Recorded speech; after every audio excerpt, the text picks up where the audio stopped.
Hello folks, how we doing? This is Conroy Talks. This is a football catch-up show today. I'm joined by some special guests.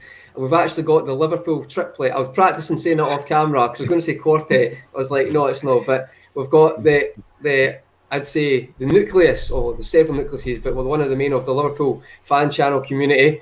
So firstly, we've got, I've practiced this, mate, because I had to say it, because the first has to be Drifty. He's not been on the show yet. So big shout out to Drifter for coming on, the analogy expert of YouTube, and I think that's fair enough. So I expect that on the merch soon. Analogies, because you need to start writing them down, mate, because no one knows how you come up with them. No one does. And then we've got Callum. Callum, the memory man, as I call him. Like, never going to quiz with Callum. I'll tell you that. I thought I had a good memory. Genuinely, it's mental. We've done that quiz. I think I got Sammy Hoopier, and I was proud of it on another show we're doing. He got the rest of them. And then obviously the best impressionist on YouTube, James Redmond. Like, lads, easy now, fella. I was not, because he always starts with Irish when I was going to catch him out there, so I put him out. Hey, I've been working on my Scottish accent, so don't you worry, Conroy. I'll be on that soon. I know. Do you know what's bad though? I was thinking I'm crap on analogies, and I've got a goldfish for a brain. So lad, I was just thinking to myself, like, I wonder what he's gonna say here. No. I had a few, mate, but you always do it, because Daz always, a shout out to Daz. He always does the Conor McGregor, and James is actually really good at it. I think he's practicing it because he's really good at it. But no, guys, we all good. He's all good. Thanks very much. Yeah. Thanks for having us, bro. No, of course. Shout out to the chat we've had. Ali's just said hello there, and Jamie Phillips as well. Yes, now the so boys. Shout out to the guys. I'll go through them more later, but I'm going to try and score a hat-trick today, by the way, because on my debut, I always score a hat-trick, so I'm going to try. That's good. Well, but the main question, the first question is, Drifty, because bear in mind I'm a notorious watcher of Coppish, right? Is Drifty a pace merchant? That's the question. Is Drifty a pace merchant? He admits it. He can't even take it back now. He admits it himself. Was that last night? Yeah. I was definitely a pace merchant, 100%. I didn't have the trickery and all the skills and all that, but you know what? Finishing, 100% accuracy, pace. Don't let me pass you. That was my game, man.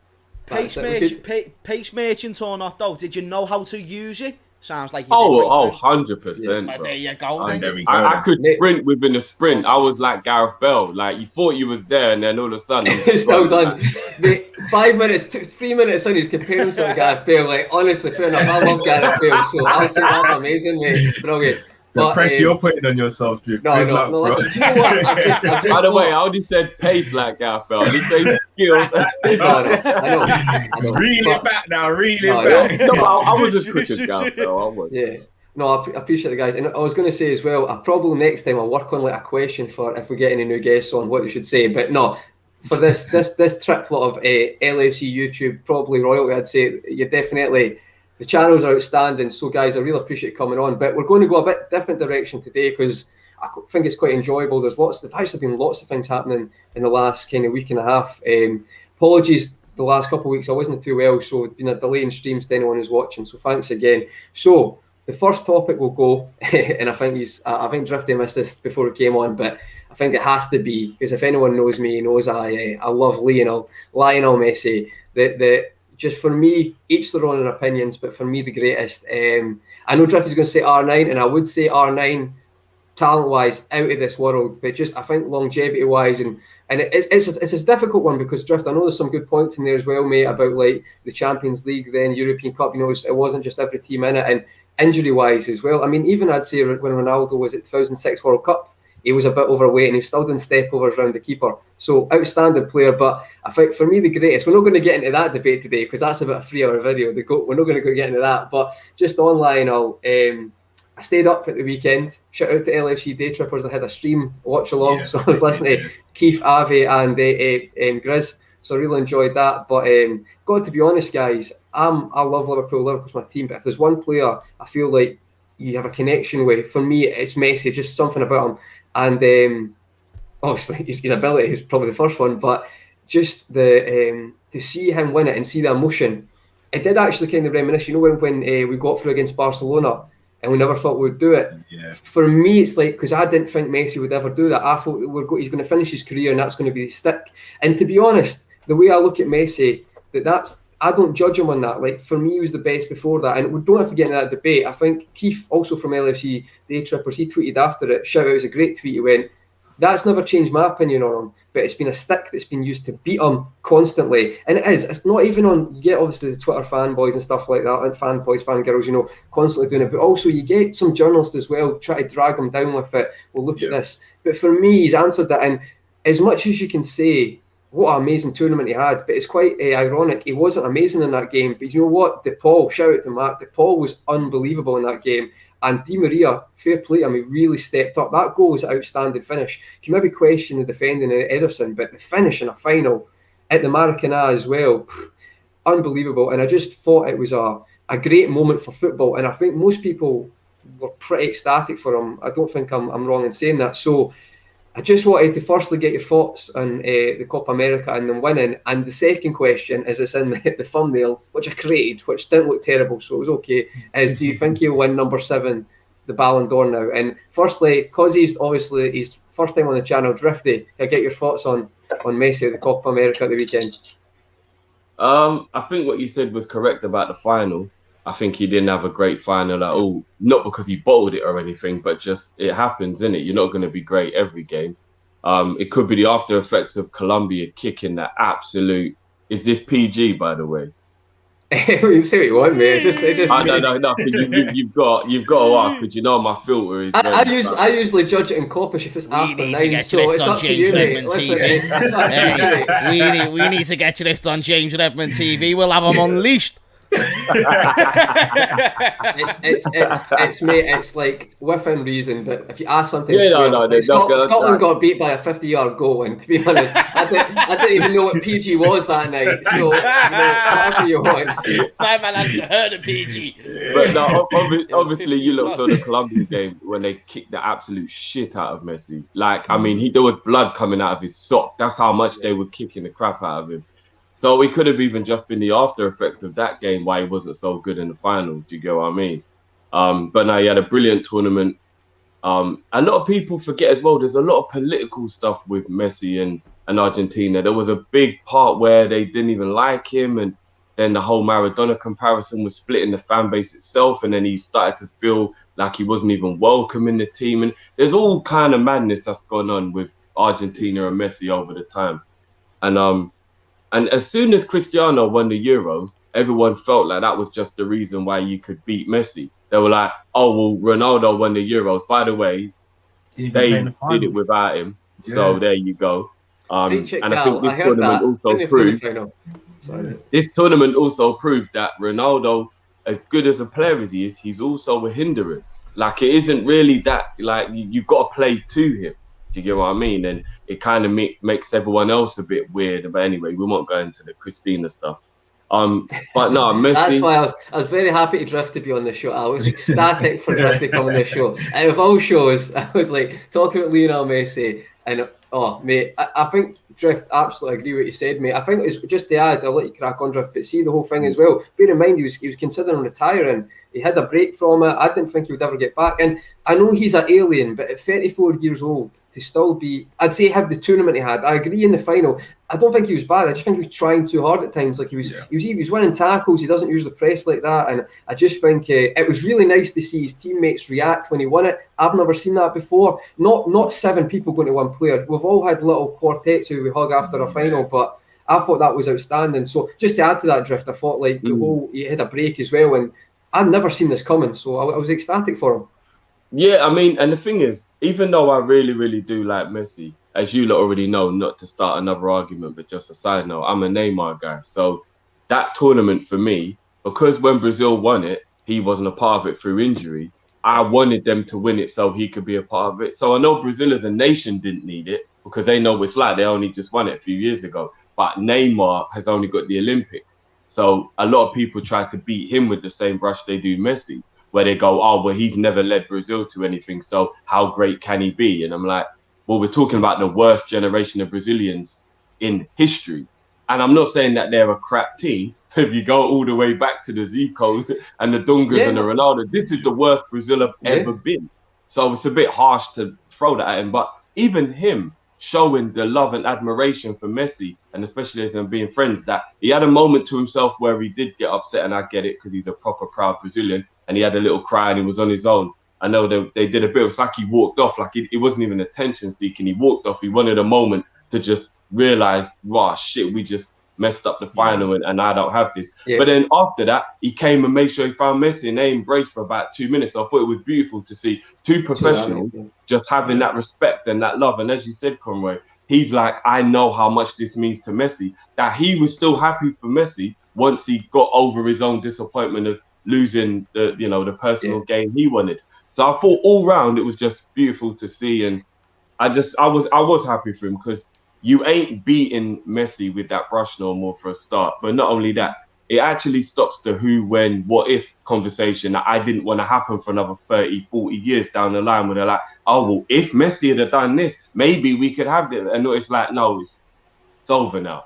You know what I mean? It's over. And there's no way Ronaldo will win a World Cup, so they can't throw that. Because if Portugal won the World Cup, that's what they'll do. But Ronaldo, Cal, he's going to be 38 during the World Cup, and Portugal look terrible in his Euros. Like, bro, Portugal can't win the World Cup. Don't put it past them, though. Portugal, Ronaldo will play. He shouldn't play, but he will play. Like he might not be a starter, though. He might not be a starter. He'll definitely be in the squad. Slowing down, though. Like his body physically doesn't look like it's slowing down. So what I mean is, he's like we've never been in this 26 in era physical before. years. He's like 26 in physical years. It doesn't matter how old he actually is. Ronaldo's that scares me. What I mean by that is, right, Ronaldo will just end up being sitting in the box or sitting on the. He doesn't do it right now, but he's close enough to that. So I feel like you're right, Cal. I think he'll actually start at World Cup. I think after the World Cup, you might find he'll be like on the bench. What I would say is, do you remember Pauleta for Portugal? And this is before Portugal had the squad now, but they actually put a good squad that time. Now, obviously, he didn't play the age Ronaldo. He didn't play the age Ronaldo did. But at that time, I remember. I don't know why that came up in my head there, but they used them kind of, Nuno Gomez as well, they used them for a bit when he was older and not all the time. So what I mean is, obviously, times have changed and I think Ronaldo will play a lot longer, but I feel like when he goes on the bench, unless his ego cannot accept being on the bench, that's the only way I'd see him not playing after the World Cup, if you know what I mean. But that's the only reason. This is the problem, bro, because the reason why I don't think Portugal can win the World Cup is not their talent. I thought they'd win the Euros. Their squad is amazing, especially their first 11. What my problem is, Ronaldo is in that situation where, and I'm not even going to necessarily blame him. I don't want everyone to just think I'm always trying to bash Ronaldo, but the thing with Ronaldo is he's probably got the most inflated ego I've ever seen, bar Ibrahimovic, right? And I don't really get how you can get to a certain age and not just curb it a little bit. We know who you are, we know your legacy, but just curb it a little bit. Just have a little bit of understanding, like an Aguero, say, who he doesn't have the big ego, but Aguero is a world-renowned superstar, maybe top 10 ever strikers, right? But you will never see him conducting himself in a way where he feels like he's too good for something or he's better than everybody else. And that's the part that I don't like about how Ronaldo is. Now, if you're 38 and you're going to a World Cup, just like he was 36 in this Euros, and you know you can't do what you normally do, but you make it that the team has to still cater to you, it's to the detriment of the team. We watch Portugal kind of not know what to do because they had to cater to him.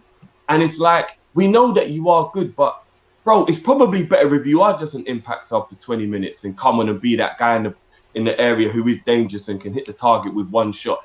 Don't have a whole 90-minute game where everything's trying to, like, every time Jota got the ball, every time Bruno got the ball, if he was playing, anytime Bernardo got the ball, all they were doing was looking for Ronaldo. And for me, that's like, you can't be Conor McGregor where no matter what, you've got to be the main event even if you don't have a belt. Let your ego come back a bit. Yeah, if John Jones is fighting on the same night as Conor, how can Conor say he should be the main event when John Jones is going to be in a title fight? Do you get what I mean? Like, come on, man. Still would be, though. No, but that's wrong, though. This is what I'm saying. That's what's wrong about it. Well, we can add that into the agenda later because I've got a UFC question, so don't worry, we'll get on that. But you know what I mean? Like, and Cal knows Conor's my guy, but I still know if Conor's not fighting for a belt, he should not be the main event if there's a title in that fight. Or this is what Dana does. He would deliberately make a non-title main event because that's the only way to justify Conor being the main event. And for me, that's what Ronaldo's doing. He's letting his ego be so inflated. He won't. I reckon Messi would sit on the bench. I reckon with all this stardom and all of this accolade Messi's got, I reckon if Messi was 36, 37, and he knew that it may be better for the team if he weren't a starter, I don't think he'd have a problem sitting on the bench. Well, just to add, Cal, I'll let you, and just one sec to add to that, I just want to mention Leo Scaloni, just before we talk about that. See, Scaloni, bear in mind, shout out to this guy, because I've done a bit of research myself. He was interim manager after São Paulo, and we all know what happened at the World Cup. Bear in mind, some people were saying Messi was managing the team. He's actually got a good manager, São Paulo at Chile, but I think it was Chile. He just had a nightmare at Argentina. So this guy to come on relatively not a popular big manager, quite not massive qualifications to come in. I'm not having a go at Man U here, but see what Ollie done with Man United, kind of come in to settle the ship. That's what he done, but he just kept doing well. And it's like, to me, if you watch Argentina, they are not a great team, but they've got a lot. They've taken some maybe ballers you'd call out the team to get legs around Messi. Like, I think there's like 3 Sampdoria players. I might be wrong there, but they've got a lot of players. It's not always like the eye-catching players, but they've got runners around. So basically, you've got Martinez and a Messi there. And let's be honest, he presses sometimes, but he doesn't press a lot. They get him not to press, so when he gets the ball, he's got energy to attack. And it's like, to see a manager get a system with Argentina, because they know they're not great, but they're not trying to play a 4-3-3 when you've got Di Maria in the midfield free that's no tracking runners or anything like that. I just thought his management's been really good. And you could argue as well, they made that game a battle in the final, like Colombia done to Argentina, because they knew that was the best way to win. They were dirty. And do you know what? It's like the kind of Copa America, not stereotypically, because I think it's got better in the last couple of tournaments, but it's some of those games, even before the Colombia game, there was some tackles. It's like, that's a yellow card, and they weren't getting booked. It was quite crazy. But sorry, Cal, just to go on, you were going to talk. I just wanted to add that point about Scaloni. What a job he's done. No, see, I agree with a lot of what you say, Drift. But you see, Messi, I think because Messi's not loud and abrasive, I think people don't think he's got an ego. I think his ego is just as big as Ronaldo. I just think he uses it better than Ronaldo, and he's not as public with it. Behind the scenes, I reckon Messi don't take crap. Like, Ronaldo on the pitch won't take crap. So, like, we've seen him get angry with other players who don't pass to him and stuff like that. I reckon Messi's that type of person, but he just doesn't do it in front of the cameras. Oh, I don't think he's a pushover. Oh, yeah.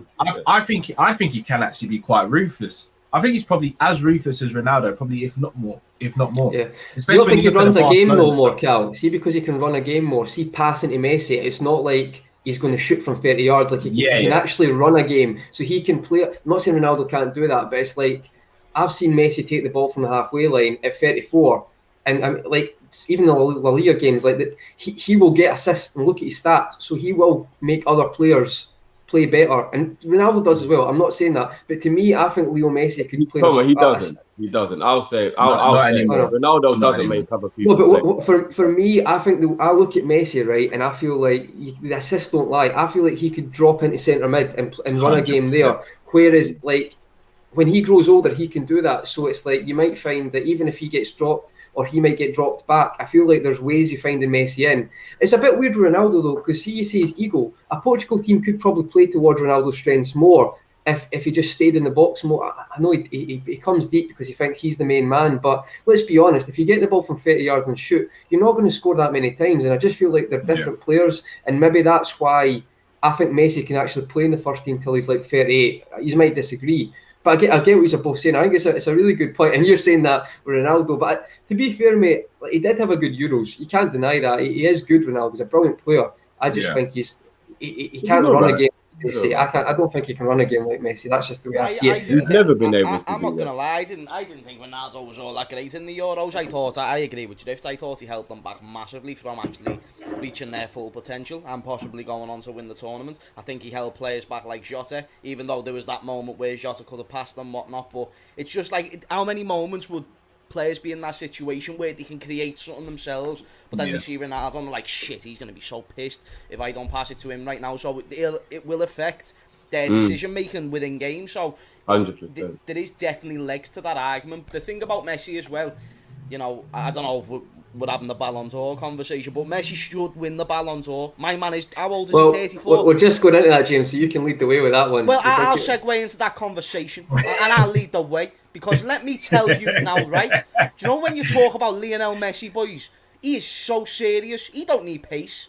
Lad, he does not need pace. He's got it all here, and his legs are... When it's on the ball, he gets automatic pace anyway. It's like the ball is attached to his foot. It's like glued to his foot. It's ridiculous. It is actually It's ridiculous. stupid. It is absolutely insane. He finds angles that just other players can't find. He's got it up here. Messi is insane. And, you know, you think about... He was a free agent during the Copa America. You know, he probably would have knew his position with Barcelona and stuff like that. But the pressure... Even though Messi will probably, you know, he's just signed a 5-year deal, he'll probably be boss in 5 years. But the point being is this tournament was absolutely a tournament that Messi had to win. Not only did Argentina win the tournament, he was the best player by far. Yeah. 5 goals, 4 assists. 4 goals, 5 assists. In most of it, mate, insane. And I just think, you know, the Ronaldo-Messi conversation, that's now back to here. Because before, the only thing that, you know, Ronaldo fans really had was they have the all round the world situation, but when you see Messi playing against English teams, you can remove that argument. So I just think the only thing Ronaldo had was the Euro trophy. That was it. Now they're both 1-on-1, mate. He's just got the equivalent. So I think, but for this year, Ronaldo isn't even in the conversation for the Ballon d'Or. Not even in the top 8, I think, on the odds. Not even top 10, top 8. Jorginho deserves the Ballon d'Or more than Ronaldo. The thing is, though, Ronaldo will still be top 3. He'll still be top 3. We know this. I agree, my G. I do. But he'll be there. Ronaldo shouldn't be there, and he will be there, and I don't think he should be. But the way it should go is Messi, Lewandowski, and then throw whoever else you want in there that actually deserves a proper shout.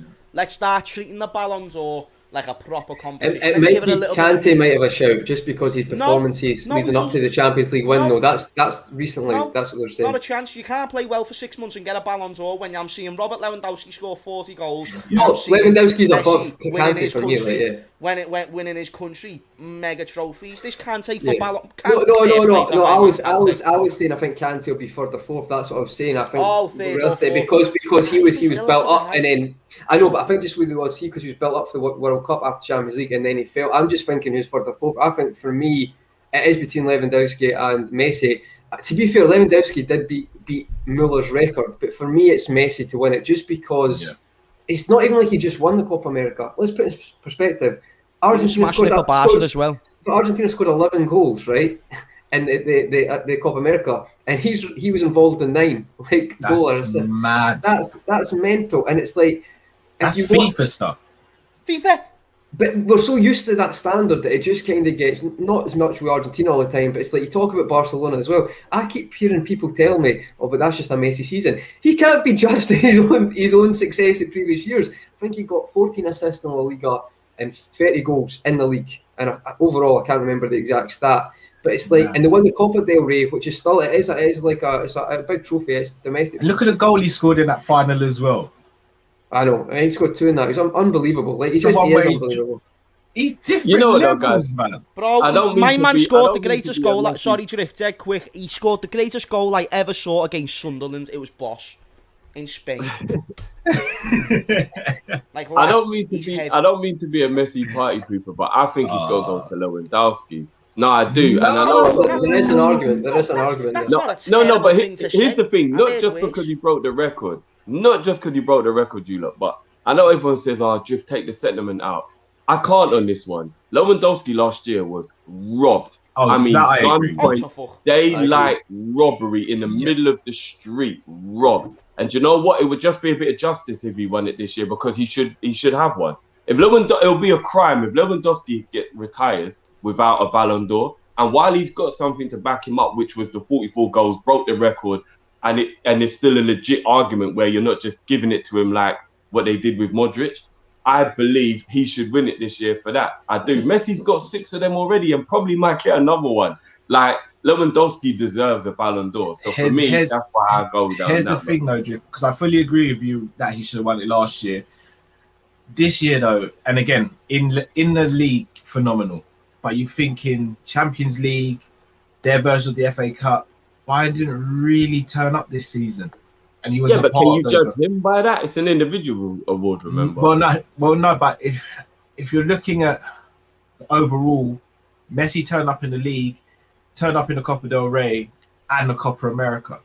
And So, Lewandowski played well in the Euros. It's not his fault. His team could never actually. that I agree with. But again, Messi dominated the Copa America and won it.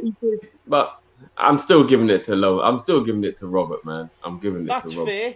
That is fair. But I just think it's, you know, you talk about a crime that Lewandowski never won it, and I agree with you there. But I think it would be just all the more of a even bigger crime to not give Messi a Ballon d'Or in the first season that he finally won something with his damn nation. And by the way, he won it for the nation. Yeah. That's just my opinion on the matter. I think it will be close. Either one that you say, I'm not saying you're stupid or anything like that. It's like Virgil was dropped in 2019. I mean, we've had loads of players, unfortunately.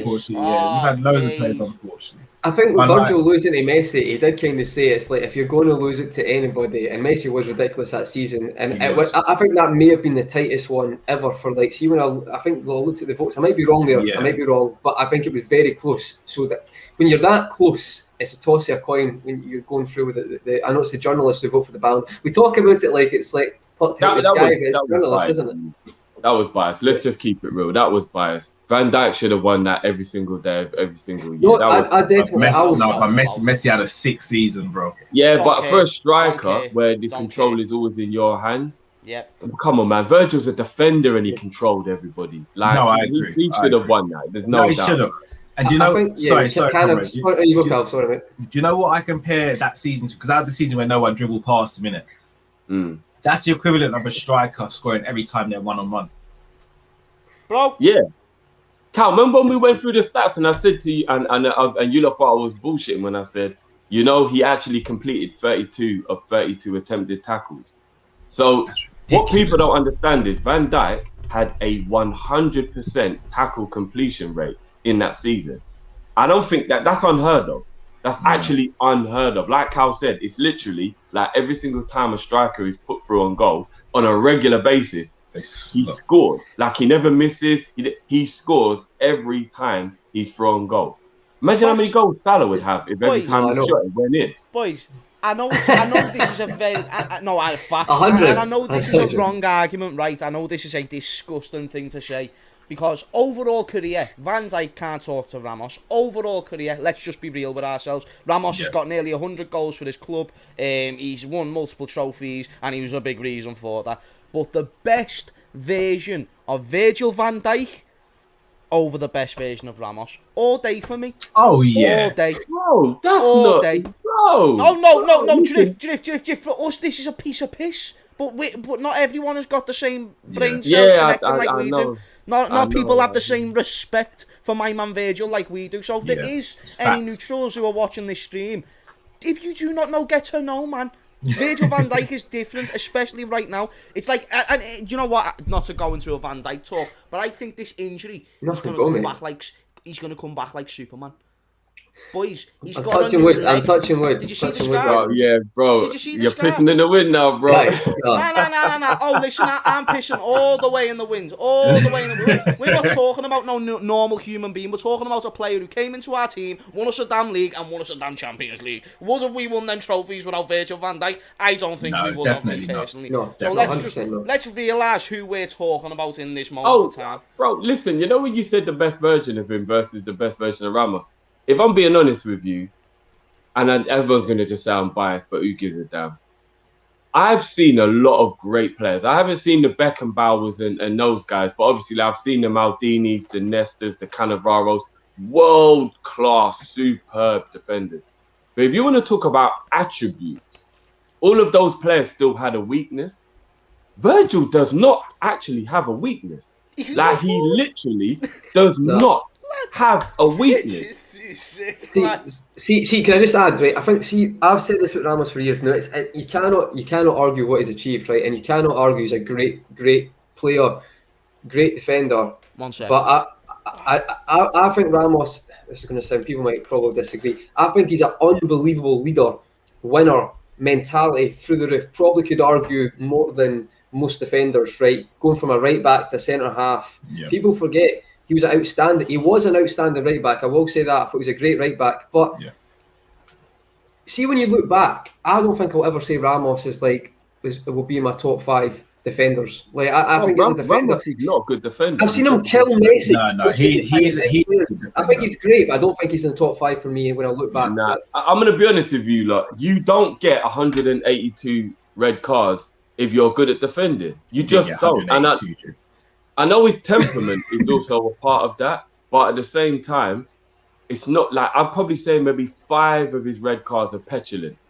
The rest are double yellows or straight reds for disgusting tackles. Mate, he tried to break Messi's leg a few times. This is what I'm saying. And if you let's be honest, if you are a great defender, you don't get 182 red cards. I'm sorry, you don't. You didn't get 182 and you know what? I know I'm cards, exaggerating, but I'm not even really exaggerating that much. Like I think the guy's got what is it, 31 career red cards? I think it's more than that. I think I might be wrong. Come on, guys, man. Look, let's talk about real defending. Let's not even talk about the best of the best. Let's even talk about superstars like Rio Ferdinand, and Tony Adams and defenders like that. Let's not even use the actually no. I put Rio probably does go in that. Dino summed it up. Drift what you're saying. He said great leader, decent defender. That's what his outlook on him. I think that's disingenuous. The nail on the head. Take away his goal scoring, and people don't lord over him the way they do. I'm telling you. I think he's a great defender. I just don't think he's in the top 5. I don't think I'll look back. But I hear what you're saying, Drifting. Do you know what? I don't think it's the most outspoken thing to say, but I think as a leader and a winner, he has got that mentality, because I watched Real Madrid against Man City, and I like Varane, and I've changed their opinion on that, Cal, after your discussion. But without Ramos, you can tell it is similar to see what we don't have Van Dijk. Now, I'm not saying right now he's just moved, but there's games where they never had Ramos, and you can tell they missed that leader. That kind of aura in the team. But no, really interesting. He's even lost that now, Con, though. He's even lost he's that. He's away. Yeah. Like against Chelsea, he could have been any old you. He was all over the place against Chelsea. No, they did look. That's a fair point, mate. Actually, just a quick shout out to the comments today. There's been loads of comments. I'm sorry I've missed some of them. It's been great. Thanks again. I appreciate it all the time. But Jamie, he said, "I'm not being funny, but shouldn't players like Salah being compared with Messi right now?" Right, Cal, I'll ask you that because it's a fair enough question, mate. I've got my answer, but I'll ask Cal. This is where it's difficult. Messi's a tough one to compare with anyone, not just Salah. I know it's cliche, but I think Messi's just in his own box, isn't it? Like you've just got certain people who are just in their own category. When you think of boxing, Muhammad Ali, Floyd Mayweather, they're in their own box. When you think of MMA, John Jones, he's in his own box. Khabib, in his own box. I think Messi is one of those where he's the only ones you really think of when you think, well, for me anyway, when I think of Messi, the only other attackers that I think of are your likes of R9, Maradona, Pele, Cristiano.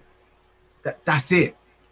Like I love Salah. I'm probably one of Salah's biggest fanboys, but to compare him to Messi, I think it's an impossible task, because with all due respect to Salah, I don't think there's anything Salah can do that Messi can't. Messi's a better goal scorer than Salah. He's more creative. He's more. He runs games as well, Cal. He runs games, and also Messi plays in a worse team. Yeah, he does. But don't get me wrong, Salah for me is. I genuinely think Salah is the most underrated Premier League player at the moment.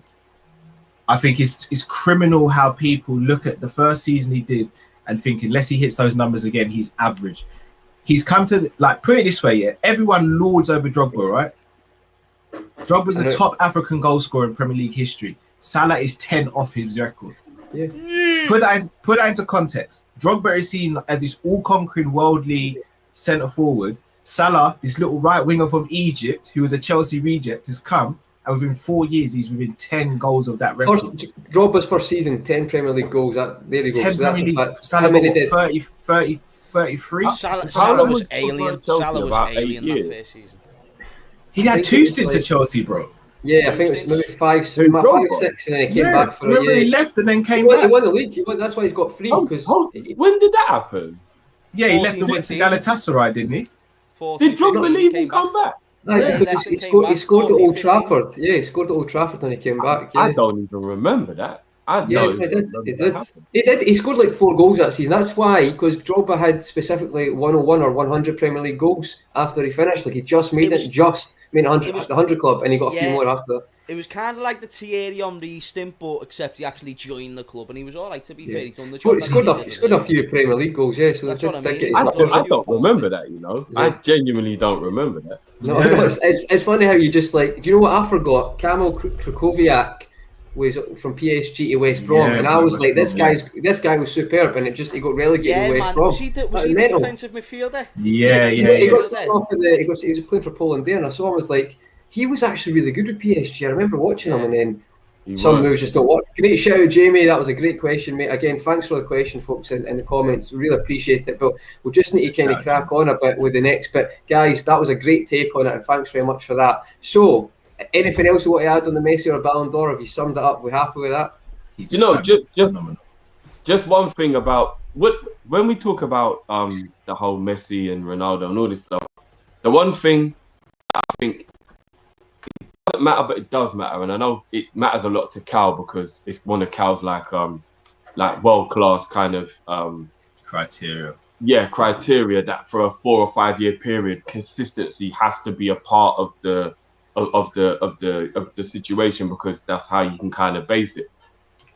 I feel like why some people might not understand when people put other people in this bracket is because they're thinking ability, but with Messi it will always be consistency. And I think that's just one of the things that I think is what sets him apart from everyone else. But if you're talking about a talent conversation, it's something where other people do have a leg to stand on. There's players in the world like Cruyff, Hullet, Bergkamp, Ronaldinho. There's players who are probably better than Messi, ability-wise, but they never did it long enough. I don't know anyone who sees a game like Messi. Ronaldinho is better than Messi ability-wise. He is. But he just don't have that consistency over a period of time where Messi has just been insane with his consistency. Yeah, definability. Like definability, that's what I want to know. Because is it the fact that Ronaldinho looks better doing what he was doing, or because it's a combination of it all. It's a combination of it all. Like for me, I feel like Ronaldinho is more. He could just watch somebody do something once, and he's so talented, he'll just do it. He'll be like, show me something, boom, what you show him, and then he can just do it because he's so naturally gifted as a footballer.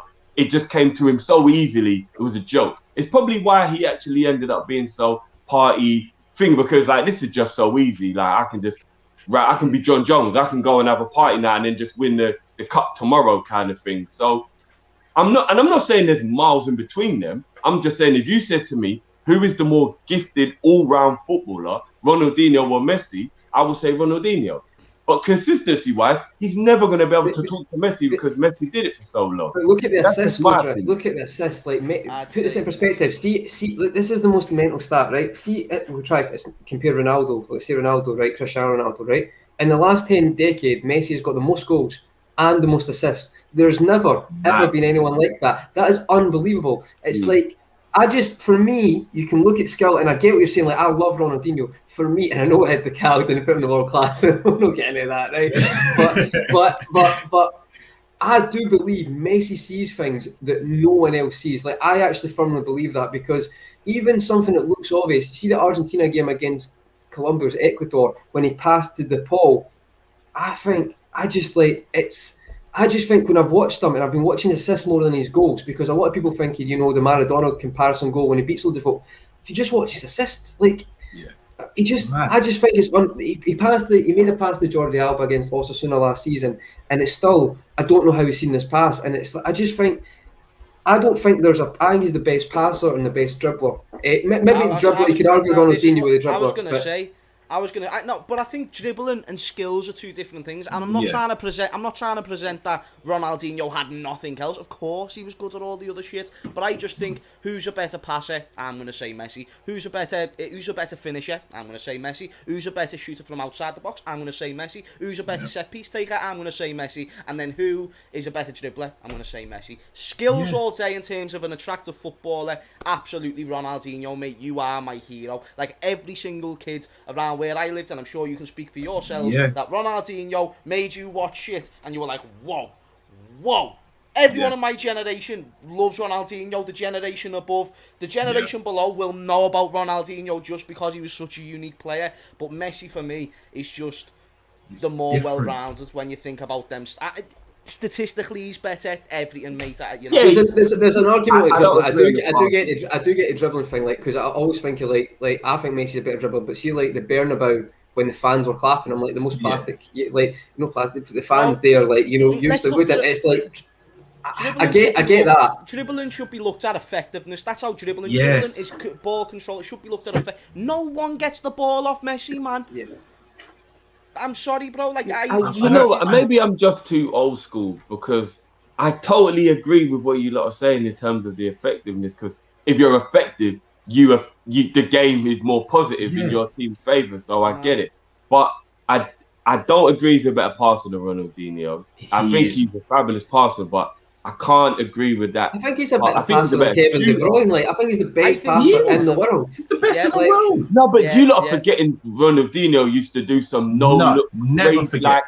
Never forget. Messi will never do a no-look though because he doesn't need to, because that overcomplicates being how good he is. Like, he doesn't have to do Thiago doing that. Messi won't do any of that. He doesn't need a step over because he understands football like no one else, in my opinion. Like he when people watch a park, he sees things that people just.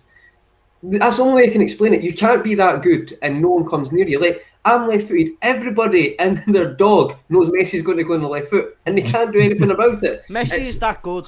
Messi is that good, right? You just said it. You know what he's going to do, and then you still can't get the ball off him. But all-round longevity, consistency, actual ability. We overlook the ability because of how insane the stats are. We overlook the ability because of how insane his longevity is. Messi is like, him, when you talk about passing as well, Messi, Pogba, and then you can maybe put Thiago there and thereabouts and maybe one or two others. But Messi, for me, is better than all of them when it comes to passing. And I don't think Ronaldinho in this day and age would be the best passer in world football. Shall I tell you what it's like, Drift? Shall I tell you what it's like? Khabib. His style is not the prettiest style. Like, if we were sitting here and we were like, let's watch highlights of, you get one person to watch a highlight of Conor McGregor fights or Khabib, we're all picking Conor McGregor, right? it just looks pretty on the eye. It's more fun. It's more friendly. It just looks better. But when it comes to Khabib fighting, what does everyone who fights Khabib say? I've got to make sure he doesn't wrestle me. What does Khabib do when he steps in the cage? Justin Gaethje, never been taken down. Never. He was supposed to be the guy. Khabib just looked at him and said, yeah, you're tough. Yeah, you can fight. I'm going to take you to the floor. I'm going to put you in an armbar. I'm not going to snap it because your parents are here. But what I'll do is I'll choke you out next round and put you to sleep. And you can't stop me. And it's effective. And that's why he's the greatest lightweight of all time. Because no one could beat him. No one could. No matter how ugly his style was, no one's touching it. No, sorry, Drift, dead quick. And the thing that's going to stop Khabib from being talked about as not only the greatest lightweight of all time, but the greatest of all time in the sport is longevity. And Messi has got that.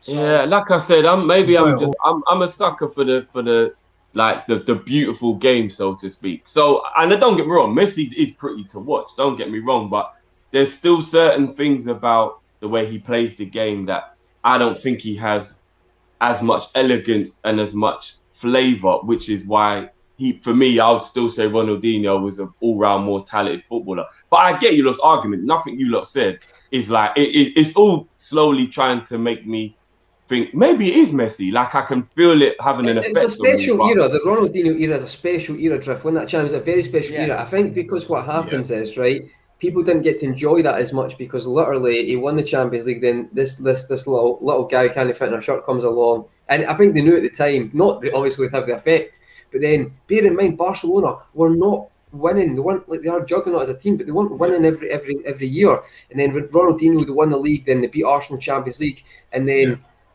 one or two more years together, then Ronaldinho kind of goes on a downward trajectory with his career, and then Messi just turns into this. He's already great then, but he just turns into this. The 91 seed, the two Champions Leagues against United, you know, it all starts to happen. And I think what happens is it does get forgotten about, because I do remember watching Sky Sports. Remember, it was La Liga, and it had like the old school kind of Spanish on the scoreboard, and Ronaldinho just like, I remember he done an overhead kick against Villarreal. He chested it. And like, honestly, I just think, see, because there's not a gap, I think we don't get to enjoy it as much. And I think sometimes that's why it's not looked on as, you know, because I think Messi is just the best ever for me. But I understand how that can be annoying if you love Ronaldinho, because I do think there's not as much time to enjoy it, because this little guy just takes over for the next 10 years. So I think it's interesting. The way I think of it, the way that we define greatness is how do we look back on them when they're gone. I think when I'm sitting here, you know, God's willing, if I make it to 60, 70 years of age, and I'm looking back on Messi probably playing until he's like 45 at a very sound level, boys, I'm pretty sure I'm going to sit there and say that's the greatest footballer of all time. Even after 4 more generations of footballers break through. No, I'll say it right now, mate. You've got all this modern day technology that's going to make people even better. Yeah. Bro, Messi won't be touched. Yeah. Won't be touched. I'm going to have a drunk argument with someone. I'm sure I will. No one right now, Mbappe, Haaland, none of them will overtake Messi. I am certain. I agree with that. Honestly, that won't happen. But guys, honestly, I think Messi will be the best from now onwards, but I don't think he's the best ever. But do you know what though, guys? You know, it was a really, really good debate though. Really good debate, and we could probably put another one in the diary in a couple of months' time, middle of the season when it's quiet, and we'll go for that again, because we could do a proper long video on that debate itself. But no, that was really good points, guys. Really enjoyed that, and it was really refreshing to have that debate, the weighted points raised. It was really good, guys. But if you are happy, we'll go into the next topic. And here we go. It's going to be, Cal, this is the one you wanted to discuss, mate. We're going to talk about players' wages. Maybe the suggestion of a salary cap has happened in many previous years. And with the Jadon Sancho transfer happening, or it's basically done, isn't it, guys? I think he'll be on. Is it reported? How much is it, Cal? 250? Is it 300 grand a week? I think you're on mute, Cal. Rookie mistake. Sorry. Yeah, I think around 250 to 300, yeah. That was because he didn't want us to hear him saying Ronaldinho was elite. This is 4 months ago, Popish. I am never living that down. I'm never living that down. That might have been Carl's biggest L on YouTube. Oh, it is 100%. How that's not went viral, I will not understand. I'm pretty sure it doesn't. It was there's no flavour of ice cream that's nice. It'll be like, Cal, what? Like, yeah, there's no flavour of ice cream that's nice. He'll be like, no, Cal, say that again. Like, there are no flavours of ice cream that are nice. Was that before the call-in? Was that before, or was that one of the first call-ins? That was one of the first call-ins. You spoke about that, because obviously you do the timer now. I'm pretty sure you spoke about that for 25 to 30 minutes. I was feeling dangerous. I said it to myself in my head, and I was like, yeah, I'm going to say it, and I don't think these guys, they're not going to agree. But I don't think they'll cuss me about it. I just remember seeing Matt and Drifty's face. Matt's face is the best thing ever, honestly. And that was the moment that he fucked up. I know. 100. But we're going to talk about I know, brilliant. Get out of here, man! Get out of here, man! People have not like seen. See, because we watch it constantly, and like everyone who watches Coppers, the massive community, says these things. People must think these folk are nuts. Like, what, they're just coming at these faces straight away. Like, cut, straight away. It's amazing. But I've said some stuff that I knew I should have took back straight away. Yeah. No, listen. Oh, you say loads, bro. Listen. That's what we want, though. That's what people will love it. Sometimes if you go out on a limb, as I did with Sadio Mane, might just work out for you. Mate. Yep. You didn't go out on a limb, bro. That everyone should have known that from the beginning. He absolutely should have, but here's the thing though, like that was like he only had one full season in it, and that was in the Champions League qualifiers in it, so he got us into top 4. And they're like, he's the best player in the world. This was pre-Premier Leagues, this was pre-Champions League finals. Like, bro, we just got back into the Champions League after like 5 years. I mean, he was class. He was class. On that right wing, people forget how bro, good he still against Arsenal. He's still against Arsenal. See when he done that. Best debut though. That's the best goal ever. Like, see, because you saw the ball from the camera and it just went in. You were like, and then the celebration, a piggyback from Klopp. Are you crazy? I know. We've actually got more conservative the last couple of years of celebrations. We need to get back to Adam Lallana breaking Klopp's glasses. You need to get back there, just going mental. You know, that was Benteke that broke his glasses.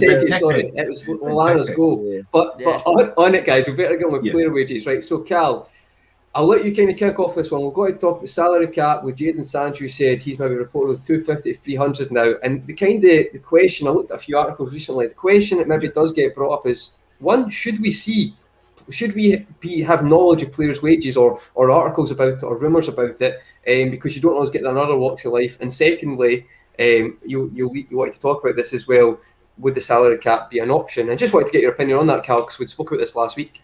Yeah, so for me, I'm going to break it down like this.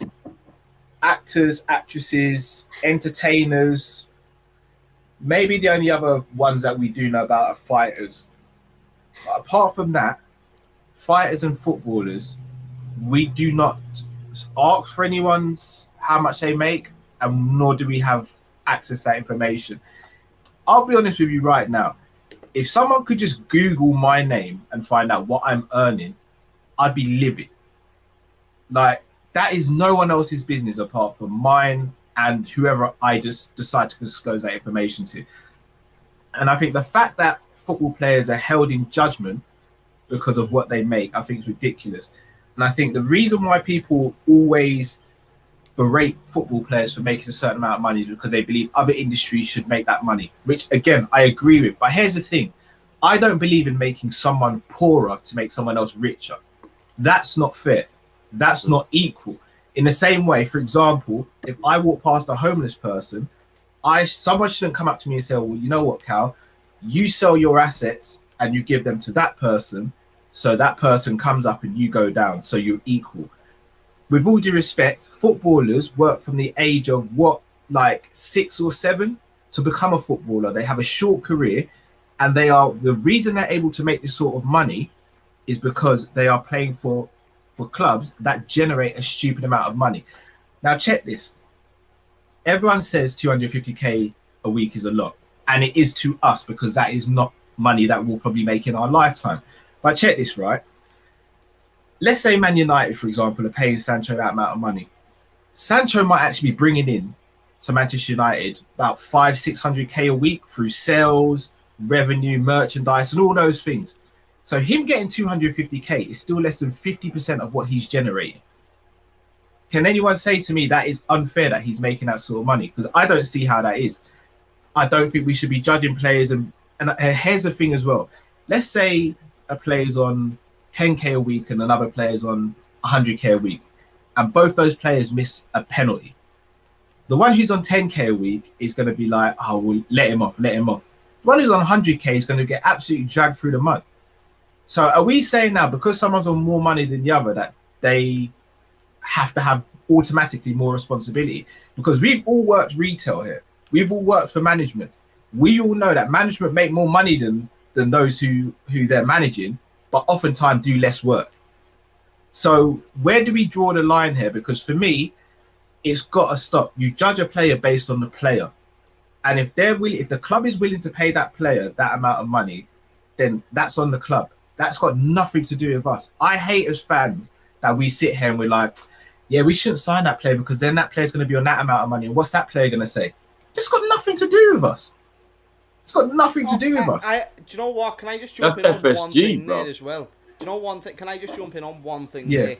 Absolutely right about everything. I'm not even going to disagree on one thing. I just want to add to that point. Football fans, when we have a go at these players and we say, oh, you're on this, we're hypocrites. Because here's the one thing about us.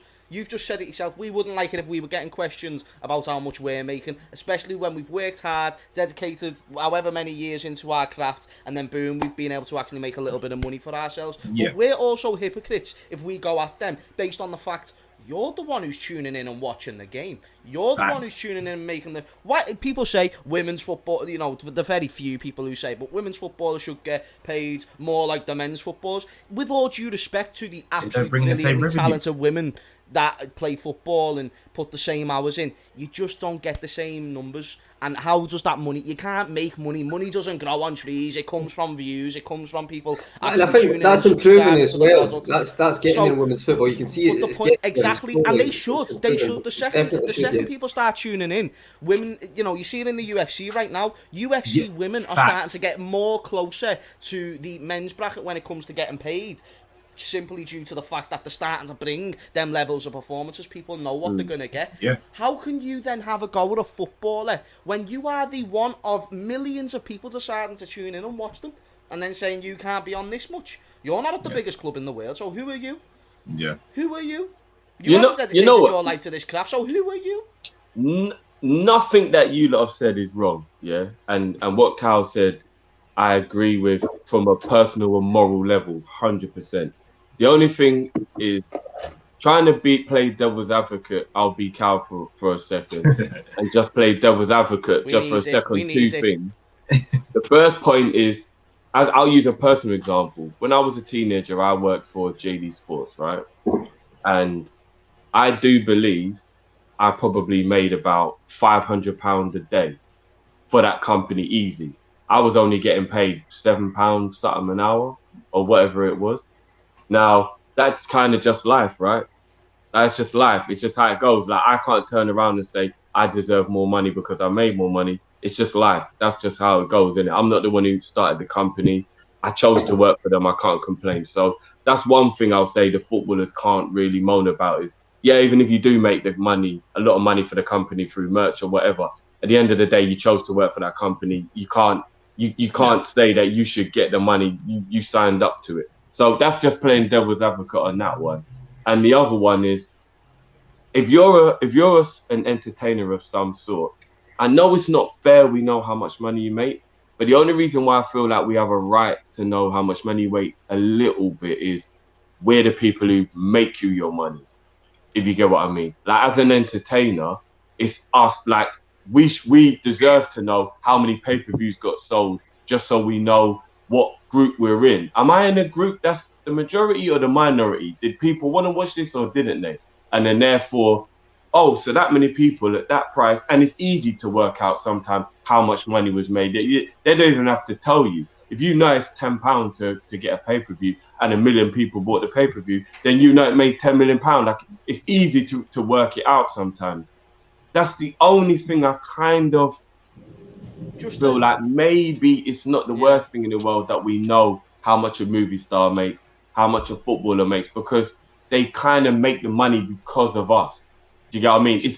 It's the only little part that gives us a right to know because it's because of us, if you get what I mean. If we had nothing to do with it, like, I don't deserve to know how much any of you lot make because I've got nothing to do with it. Literally, not even 1%. I'm going to say, I'm going to rebuttal you. It's really quick. I'm going to rebuttal you. Would you disclose how much we make on copies to our audience? If I was making 250 grand a week, 100%. No, I'm not. And I love, and look, I don't want to go back on copies later and see that we've got now 3 subscribers because I'm going to say this. I'm going to say it. Four. With all due respect to our audience, they haven't got a right to know how much we make. As long as we're doing things by the book, we're not doing anything dodgy, which we're not. They haven't got a right to know. And then just to add on that, Cal, very, very quick, and to rebuttal your point as well, Drift, and I get you just playing devil's advocate, but is people's intrigue of wanting to know how much money you make enough alone to therefore mean I have to disclose how much I'm making? Just intrigue of people wanting to know how much you get paid. Intrigue, is that enough for me to reveal such personal information, regardless whether it's the lower scale, the higher scale of whatever? Like, I just think you know, I am providing you a service. If you are happy with that service and therefore you keep retaining, then obviously I'm doing something right and you're satisfied with what you're getting in your end of the bargain. If you don't like it, I'm still doing good over here. So you respectfully, you can stay or you may leave. Do you get what I'm saying? Either way, I do not need to tell you how much dough I'm on because your intrigue is not a contract. Yeah. No, and that's where I come back from devil's advocate and I'm like, yeah, you're right, because that's real life. And you don't deserve to know. Do you get what I mean? I mean, the only thing I guess I would add to it is, all jokes aside, is that I feel like it's also, I know this is maybe like moving the goalpost a little bit, but I think it's also about levels as well. So like, I feel like if you're of a lower level, even if you are an entertainer, then obviously I guess it's, but if you get to like the top level, then I guess maybe that's where it changed. And I think when you said about the satisfied thing, Hamid, I think that's the main thing. I think we only really care because of the people who don't do well. Like, even though everyone knows, we care because we're nosy. Yeah, that's what, that's all that as well. But like, think about it. Not even though everyone goes, I can't believe Messi's on £1 million a week. Nobody actually questions it because he's so good. I think the only people we care about are the people who don't perform and pick up big paychecks. If you think about it, we only moan about the players who don't play well. And I've heard a lot of people have a go at Messi though for being on £1 million a week. I've heard, like not saying that he doesn't deserve it more than anyone else. They're basically saying no one deserves to be on that much a week. But at the end of the day, you're not the one who's bringing in, what is it, like 30% or 40% of Barcelona's revenue. Like, you're not the ones who even the league revenue. Like 70. The league revenue. If Messi goes out of that league, right, every club could pay. Could actually pay a Messi tax because the viewership on that league right now, specifically, is because of Messi. Conor McGregor is getting underpaid. Imagine because of the viewership he's brought into UFC. Imagine this: Conor McGregor, one of the richest athletes, you know, especially in the UFC, the richest to ever come out of the game, he is still being underpaid. Facts. But let me ask you like this: would you lot care about Naby, Shaqiri, and Ox, and how badly they've been in terms of their fitness, and whether we keep them around? If they were only earning £10,000 a week. That's the thing. They're on ridiculous money as well, but the thing is, it will shine more when you're not earning your wages necessarily. If you're not turning up to work and you're that's what I'm saying. I think that's why we care. I think that's why we care, because it's the players who underperform. Because we've never questioned or cared about Virgil's money, Mo's money, Mane's money, but then it's the players like Minamino and you're like, I wonder how much he's on. I'm going to drop playing well. I'm going to drop a drifty line on you right here. Do you think Man City care about Benjamin Mendy? No. Why don't they care? Because they're not. Because this is an FSG problem, bro. All right then. So you get clubs like Liverpool, and I'm not even trying to crap on FSG here, but I'm just telling you how it is. Liverpool's, Arsenal's, the Manchester United, they've got no. Do you know what? I'm taking Man United out of it. Liverpool and Arsenal, pretty much, they will look at every single player's salary. We've done it on Coppish. Every single player's salary and think, oh, should that player be on that much? Should that? Oh, you think Manchester City, but I don't even know what half or 3/4 of the Man City players are on, because no one cares. Yeah. The only reason we care as Liverpool fans, and I'd probably say Arsenal fans, is because we know Naby getting 100k a week, Ox getting around that money a week, means it's restricting us getting a better player. Whereas at Man City, Benjamin Mendy can be on 200k a week, and they can still go and get another left back who is on 150k a week. We can't live like that. We should never talk about wages ever. No, we shouldn't. And it's FSG, because before FSG came to Liverpool, I watched football, and I never remember caring or giving a shit about how much money Fernando Torres was going to earn when he got to Liverpool. I'm an accountant. I don't even know how much Torres earned when he came to Liverpool. Bruv, look what I did, bruv. I did flipping spreadsheets on the internet, bruv. This is what I'm saying, bruv. I shouldn't know that Naby Keita gets 135 grand a week. I shouldn't know that. So see, no, great point, but see on Kevin Sullivan's point here, he did also say, even if there was an idea of a salary cap, I know it's kind of what he's saying, would you agree that would be a bad idea, or would you actually think that would be a good idea? I don't think it's fair. Yeah, I don't think it's fair, because I think it's going to start being really unfair on certain individuals. you know, again, just to go back to a UFC sort of point, like the UFC fighters used to actually make a lot more when they had sponsorships and stuff like that. Lads, a little bit more freedom. I think when you start doing salary caps, it just can get a little bit awkward. Do you get what I'm saying? Everyone needs to do it, as Kev says. It has to be a globalised thing. 100%. And here's also, the thing. there's What's the sponsorship cap? deals as well, Cal. Like, so say what I mean by that is you'll find people are tempted. This is what football, they try to find loopholes. So say like, yes, 50 grand's the max, but then if you come here, we're sponsored by, we'll say Nike, but we can give you this sponsorship. There'll be loads of tapping up that way. So yeah, possibly maybe something. Sorry to cut you, cut. Anybody who really wants to worry or think about wages and then whether you want to feel sorry for the person or not. As a speed merchant, when I was younger, Pace merchant, but I was only joking. Hey, no, bro, I'm happy with it because, like I said, if you can run up 100 meters in 10 seconds or just over 10 seconds, I'll gloat about that to the day I die. I don't even care if I'm an old man now. That's unbelievable, mate. You can't just drop that in drift. That's unbelievable, mate. 10.2 was the fastest I was ever clocked at. But anyway. What's that games you used to play in the show before you changed the name? It used to be the comedy football games you used to... the banter games. Banter games. You do that, mate. Get the 100 metre out. You could do that. Oh, no, I can't do it now. we see what you can get, mate. No, you're Nelly, bro. But anyway, when I was like, how old would I have been? Like maybe 11, 12, and I was figuring out what I wanted to do with my life. Obviously, at that time, I was an athlete. And I knew there was no money in it.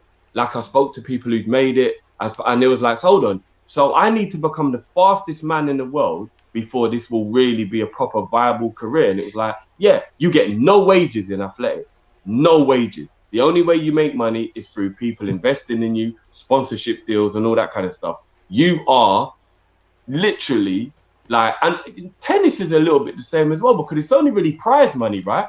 In tennis or sponsorship. There's no wages, like, so you have to be good at what you do. You actually make money. They get a bigger chance tennis because the ATP tour is actually a lot of tournaments though. So if they work hard, they can make money. They don't necessarily need to win the tournaments, but you get. But that's the point, though, Cole. Yeah. They've got to make sure they maintain a certain level to maintain their money. It's not like a football or a basketball where once you sign that contract, you can be crap for the rest of that contract and you still get that wage. Do you get what I mean? Yeah, so, it's not necessarily a salary. Most times it's so you know what I mean. If you want to know how hard it is in terms of like having to stay consistent, footballers do have it easy. Go and look at like athletes and think, "Rod, that is an industry where it is hard to make money." And you know what I mean? So. Yeah, but the thing is, though, I think in football, I think it's harder to make it in football just with the sheer amount because there's more people. There's so many people who try. There's absolutely amazing players who don't even play professionally. Yeah, that's true. There's amazing players who don't play football in general. I just think, you know, with every pro there will be a con, and it's just like in this case. Football, it's so stacked everywhere, all over the world. Everyone's trying to make it, and that's why there's so much money within football and not as much in running. Because, you know, I haven't really heard much about them 100-meter sprints and stuff since Usain Bolt stopped taking part. I will be 100% honest. When Usain Bolt was there and he was being the best and he was getting the fastest time ever, he was the man. He was a superhero in his own right. But then now you talk about this Olympics, which is happening in a few weeks. I don't even know sprinting. With all due respect to it's a bit like the Conor McGregor thing, you know, Usain Bolt, the character, the charisma, it gets eyes on it, and even the runners behind Usain Bolt are actually quite good Usain as well. Bolt right now, if he was still going right now, I'm watching Usain Bolt in the Olympics. You can bet you can bet yourself that I will, but. So I think, and honestly, a point on the salary cap just add, guys, see, like, compared to America, but the thing like the NBA and stuff like that, shout out to Matt, he'll love that shout out, you know. We had a good conversation about, hopefully in a couple of weeks' time, I'll talk to Matt about this, but I'm hopefully try, maybe eventually get a basketball video, just because I've never really been into it lots, but there's been some articles I've been reading and videos I've been watching, and it's quite fascinating after watching The Last Dance and just, you know, who's the GOAT in basketball. But anyway, in basketball, you get a kind of soft cap or a hard cap, so there's like soft cap flexibility with the cap, etc. Not an expert in how it works, but America is the country that basketball is huge in. You're not going to get a La Liga try to sign a player. You're going to get a PSG sign a player. Yeah. So you can govern that quite well in America. So that's why it probably wouldn't work. But it's an interesting concept, and it might be maybe the only way we'll ever get to that is if the bubble bursts when it comes to football money. But people said that 10 years ago, and then you've had BT launched, and that's added another competitor with Sky. I don't know if you remember Setanta Sports. Yeah, that was that fell under because that was the way it was run. But to me, I can't see it stopping. I've been thinking. I've spoken to.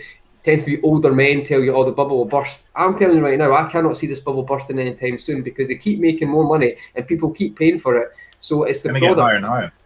And yeah, and see the thing as well, guys. Just to touch on that, we talked about women's football. I think the thing is as well, it's see to give the chance to get the product up because obviously it can be enjoyable, but it can get better and know that themselves. But they're still it's going a good trajectory. But as well, like it's nice, it's glad to see that some clubs are putting more money in because they need to have a fair shot. So say like Liverpool advertising, I know it was at Millwall, their women's team were advertising with the men's new merch. Yeah. So the team needs to give them a chance, that side of things a chance as well. They need to be promoting it, putting money into it, and I think that's going well. Maybe that's another video we'll talk down the line, but I've been happy to see on Twitter recently there's been even some Scottish teams that have been doing kind of joint merch shoots, promoting the ladies team as well. So that's a really good thing as well. And just because we touched on it there, I think that's something we'll look in another video. But on the salary cap, guys, anything else you want to add to get a final topic, or he's covered everything? No, I think you're right. It'd have to be a worldwide salary cap. It would have to be, yeah. And then America's its own entity. People forget it's its own entity. America, they can govern it easier. You know what? The only way a salary cap would come in, I think, and football's bubble would burst, so to speak, is if we run out of true talent. And I mean, history will show you that's not really going to happen, is it?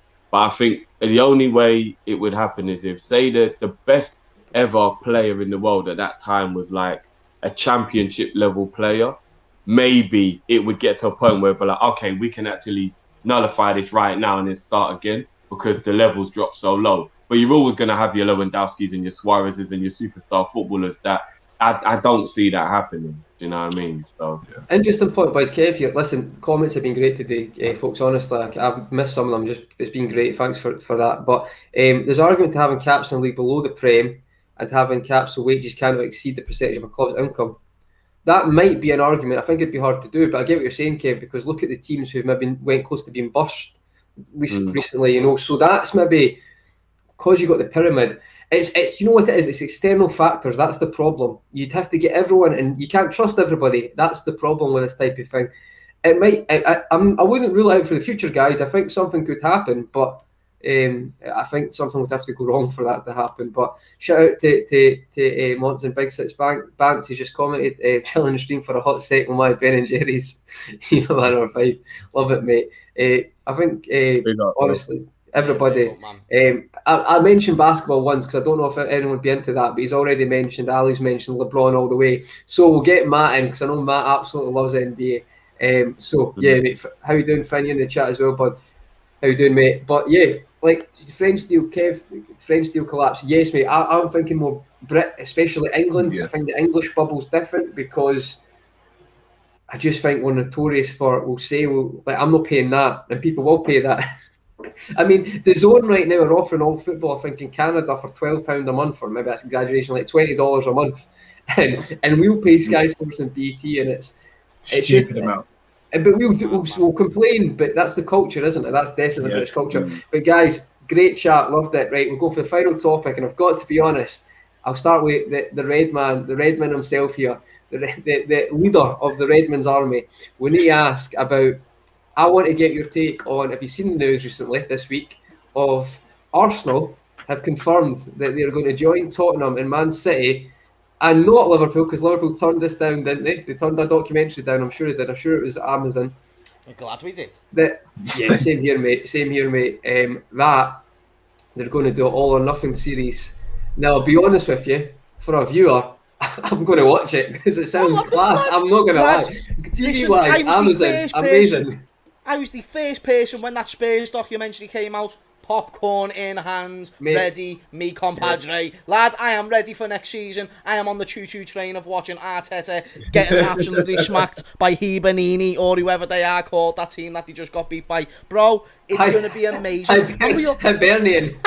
Hibernian, lad, whatever their team name is, it's the same thing. It's just man like Tibbs, whoever you want to call him, lad. Anything, Mike, lad. Here's the thing, right? we're going to get to see the opening stars of that documentary. Arteta under pressure after losing to Hey Benini. Like, come on, bro. Who doesn't want to watch that? Who doesn't want to watch Mate, that? I might need to phone Amazon so Tom Hardy doesn't mispronounce that. I might see if I can get a wee roll for 5 seconds. Hey, listen, it'll go viral. It'll go viral. But I'll tell you what, mate. What's your thoughts, takeaway entertainment wise? Because I think I'm not even having a go at Arsenal. I actually find the documentary is very entertaining to watch. Like the Tottenham one's very how people are. I've always found Jose quite interesting as well, so I was quite intrigued to watch him. But what do you think from the club's perspective? Do you think that's mental that they're doing that, or do you think it's a good idea? Do you know what? I think it's questionable, but money is money, and you said 10 million before, and even though that's what they're reporting. In the grand scheme of things, 10 million isn't a lot, but it also is. You don't know what other areas of the club that can cover. You know, they've got transfers to worry about. They're gonna have a set budget for that. That's a shout, you know, Timo Dre. I'm not gonna lie to you, mind you. Just call it nothing, because nothing's gonna happen. It's so simple, man. Just say all or nothing, except it's nothing. They finished 8th last season. They got really nothing that they're fighting for. It's just gonna be a fairy tale story if they win another FA Cup again or something. And they're not even in Europe. Yeah. No. What I would say, what are you going to show? You're just going to keep showing midweek training sessions. What I would say, guys, though, right, is sacking the Gunnosaurus. They'll show that.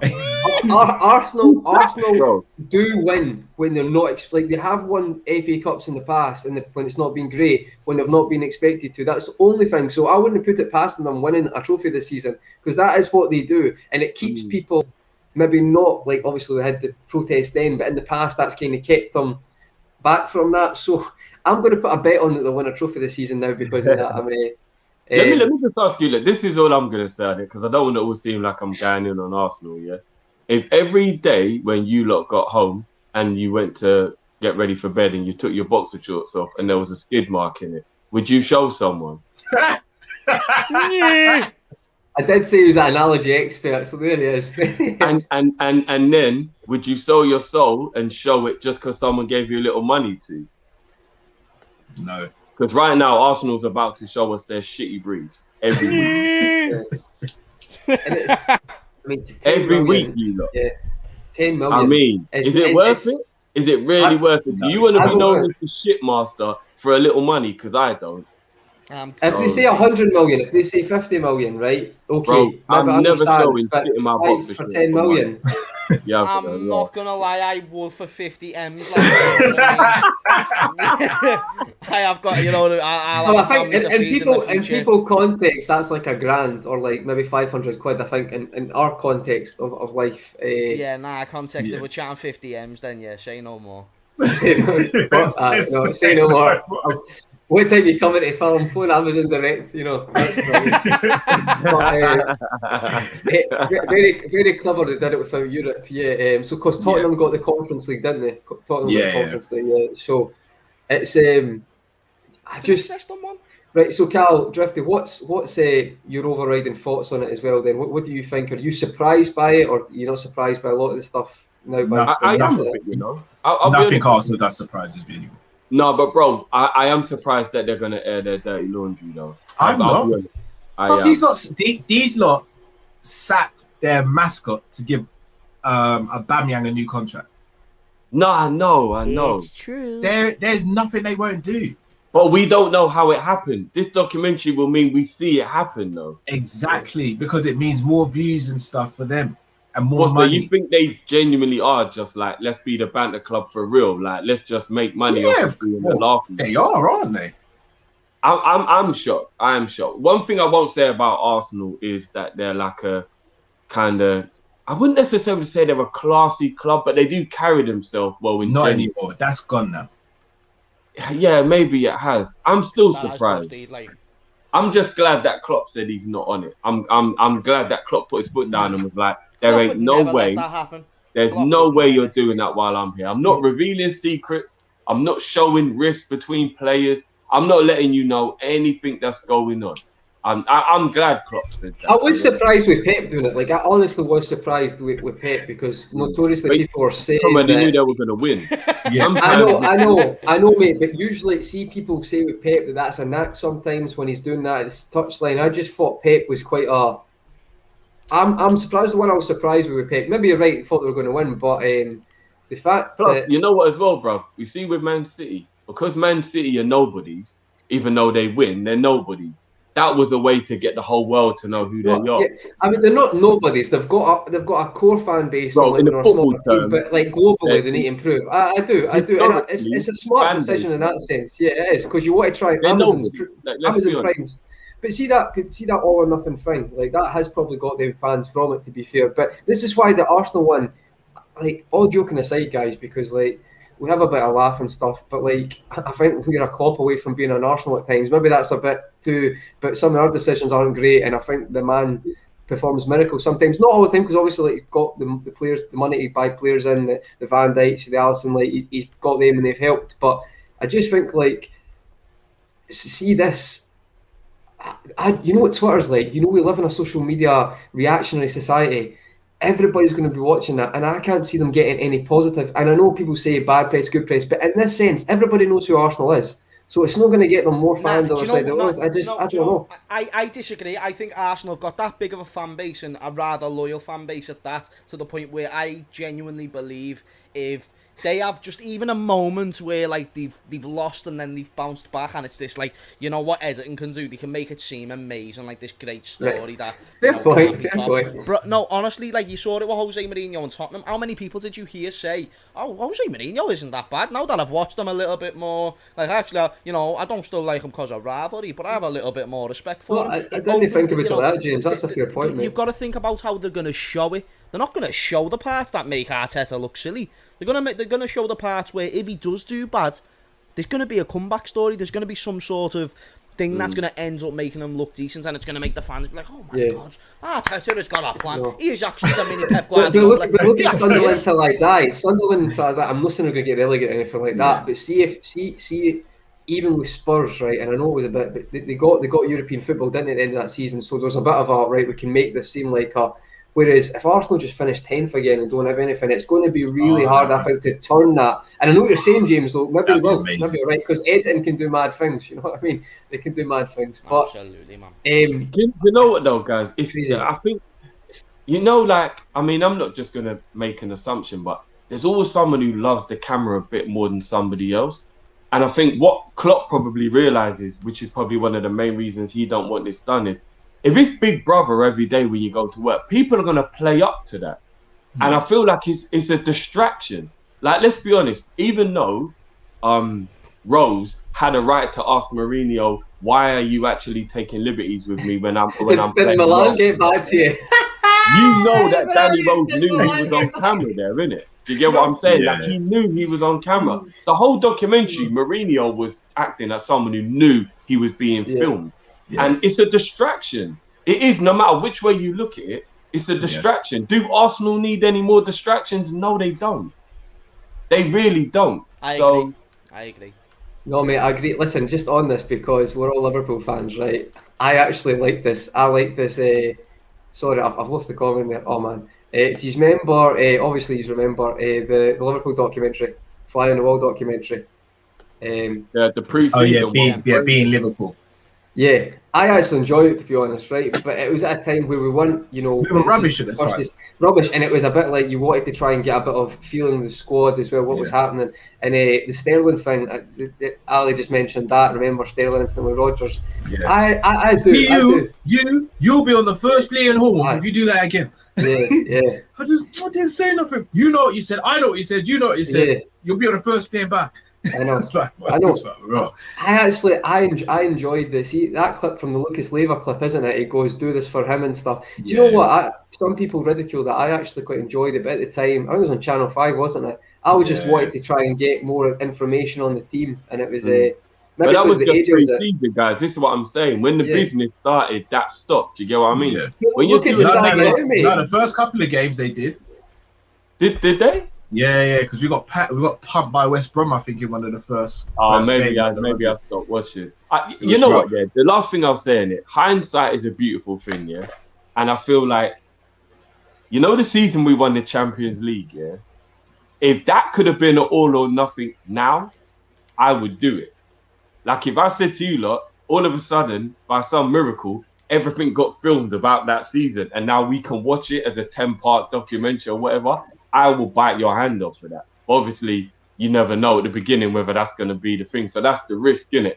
Do you know what I mean? That's the risk. Because that season, I don't think anything bad happened in terms of there'd have been any controversy. No, we would have just saw the camaraderie between our players. Yeah. We would have seen the story. It ended in beautiful fashion. It would have been the most euphoric thing to watch ever. So you know what I mean? Like, I guess it's hard to work it out, isn't it? But yeah.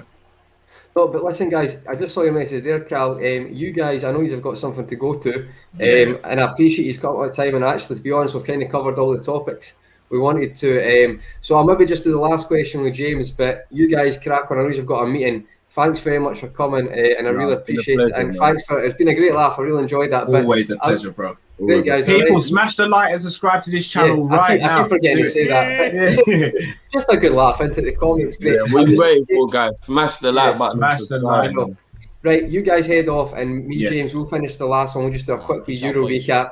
Okay, see you guys. Nice one. Take care, brother. Thanks again, guys. Take care. Peace. But James, last question. See, Drift, mate. Last question, bud, is I'll try and change this thing now because I always do this wrong. There we go. Because I was like, it's right. Last one, mate. Just I wanted to just make a wee quick comment. We spoke about before. Talk about Euros. Just talk about obviously. I don't know if you know Jason Sudeikis, the actor, was at a premiere for Ted Lasso's, the American program, and he had the Saka, Rashford, and Sancho on his jumper. Like got it printed in support. And I just wanted to say, obviously this channel in our community in general, it's like the comments were. Disgusting, but not shocking, but not surprising. This is the thing. We've had a few instances since I've actually been on YouTube and we've spoke about this. This is not news in that sense, you know.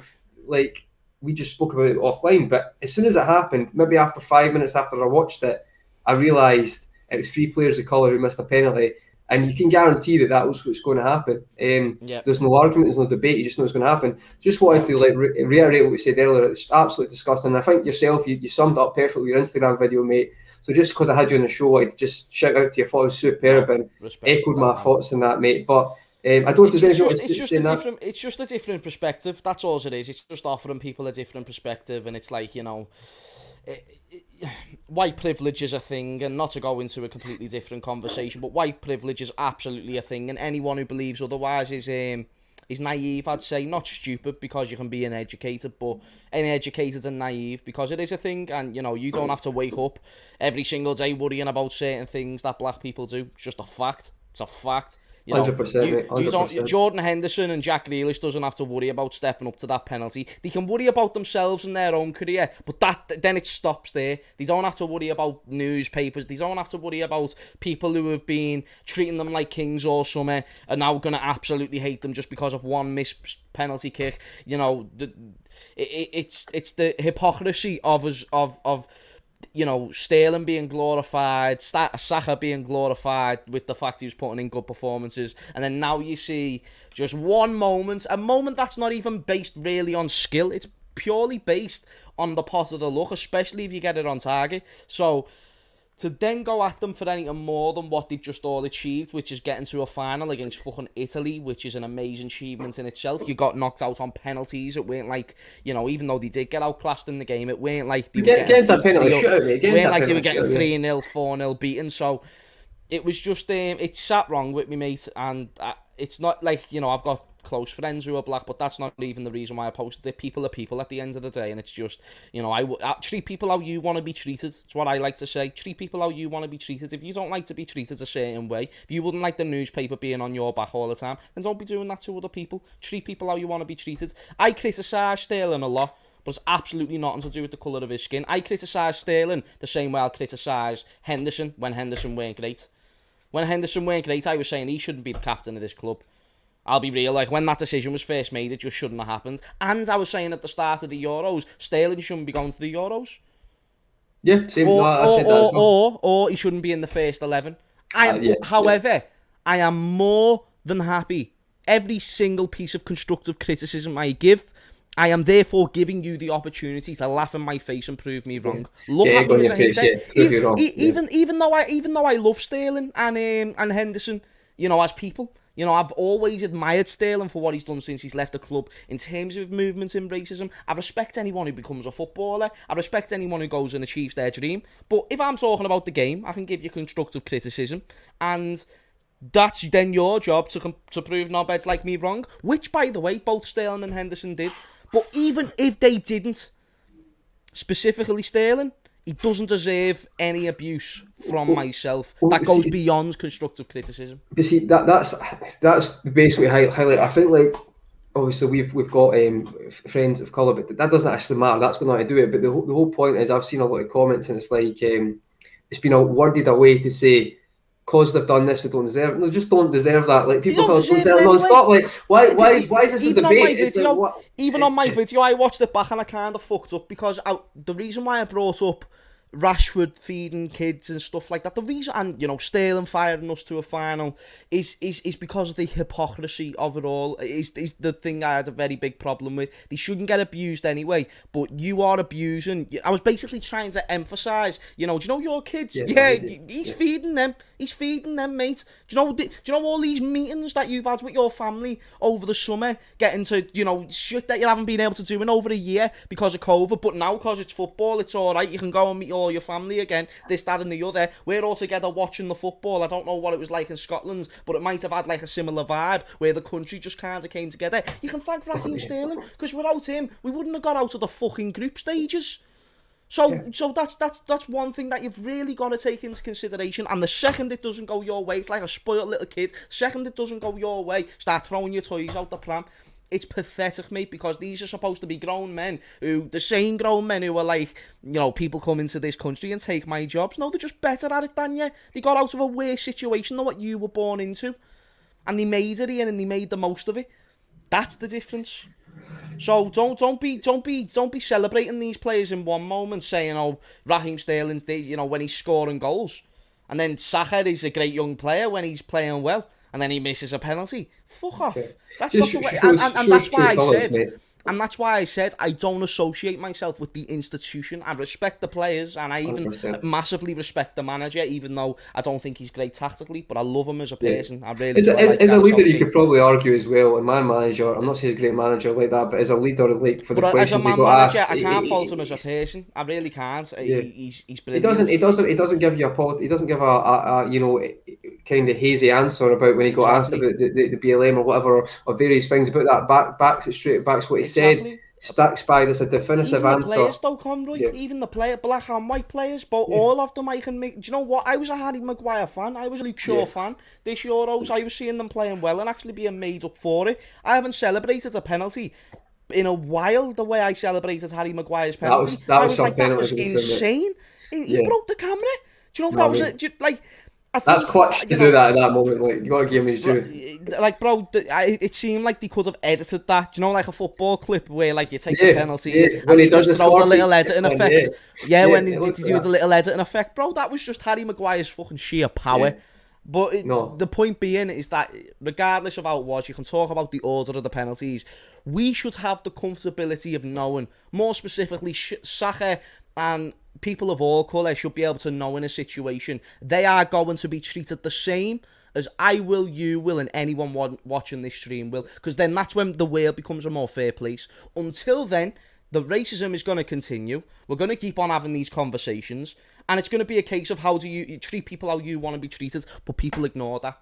So yeah, I think, listen, we could go into it more about like what we think social media needs to do, because I agree with you, it will continue, and I feel like it's really, easy. It will. Well, you It's see, the you see stricter what they're measures. doing with. The technology's there, mate. Do you know what I mean? The technology's there. Well, you can see, you know, and again, this is purely my words and not Conroy's, but you know, you see what the lengths they can go to for COVID and what they post about COVID, the fact they can add like little instructions, you know, stuff like that, like where they can make it so the information is more accessible. Whereas when someone calls a black person the N-word, that is then, you know, and you report that is then, that doesn't breach our terms of service or whatever the fuck they word it as. It's pathetic. It's sad, and it's there, mate, and I feel like it's just we're trying to do that. We can and it's like the technology's there, and that's something we can get into more. I feel like that's something do a bit more research into as well, and we'll discuss that. But I just wanted to touch on that, James, because I thought it was really poignant, mate. And I'm not just saying it because you're here. I said it before. I just thought it was it summed up. It's a big really thing well. anyway. Yeah, and it showed people true colours, but it wasn't surprising, mate. Me and you both said that as soon as we watched it, we acknowledged that would happen straight away, and that's the state of where we're at right now, and that's it's a sad thing, but it's not surprising. I'm fed up with people trying to tell me it's surprising, because specifically more times than not, white people try to. It's not a surprise, and this has been happening all season. It's been happening for longer than all season. But I've been on YouTube for a season, and this issues came up 4 or 5 times, and that's only because it's been like, you know, highlighted in maybe a big case. This is constantly, continuously happening, and people who disagree with that and are delusional, absolutely delusional. It's out there, and I just 100% agree with you, mate. And I just wanted to talk about that. The proof was in the pudding after the game as well, Conroy. You know, you see people getting thrown into the fucking Thames and shit like that, bro. Like to say this doesn't exist or anything, that just means you're naive and uneducated. That's literally what you must be if you don't know that this is going on. Yeah, that's probably the best way to put it, uneducated and naive. 100%, mate. And it's just a few comments here. Said Kev was saying he mods, and he was just saying some of the comments. You absolute dogs abuse at players, and it's sickening. Yeah, no, sometimes that does happen, and it is horrendous. And I think as well, you mentioned society today, it's a core feeling entitled to spout.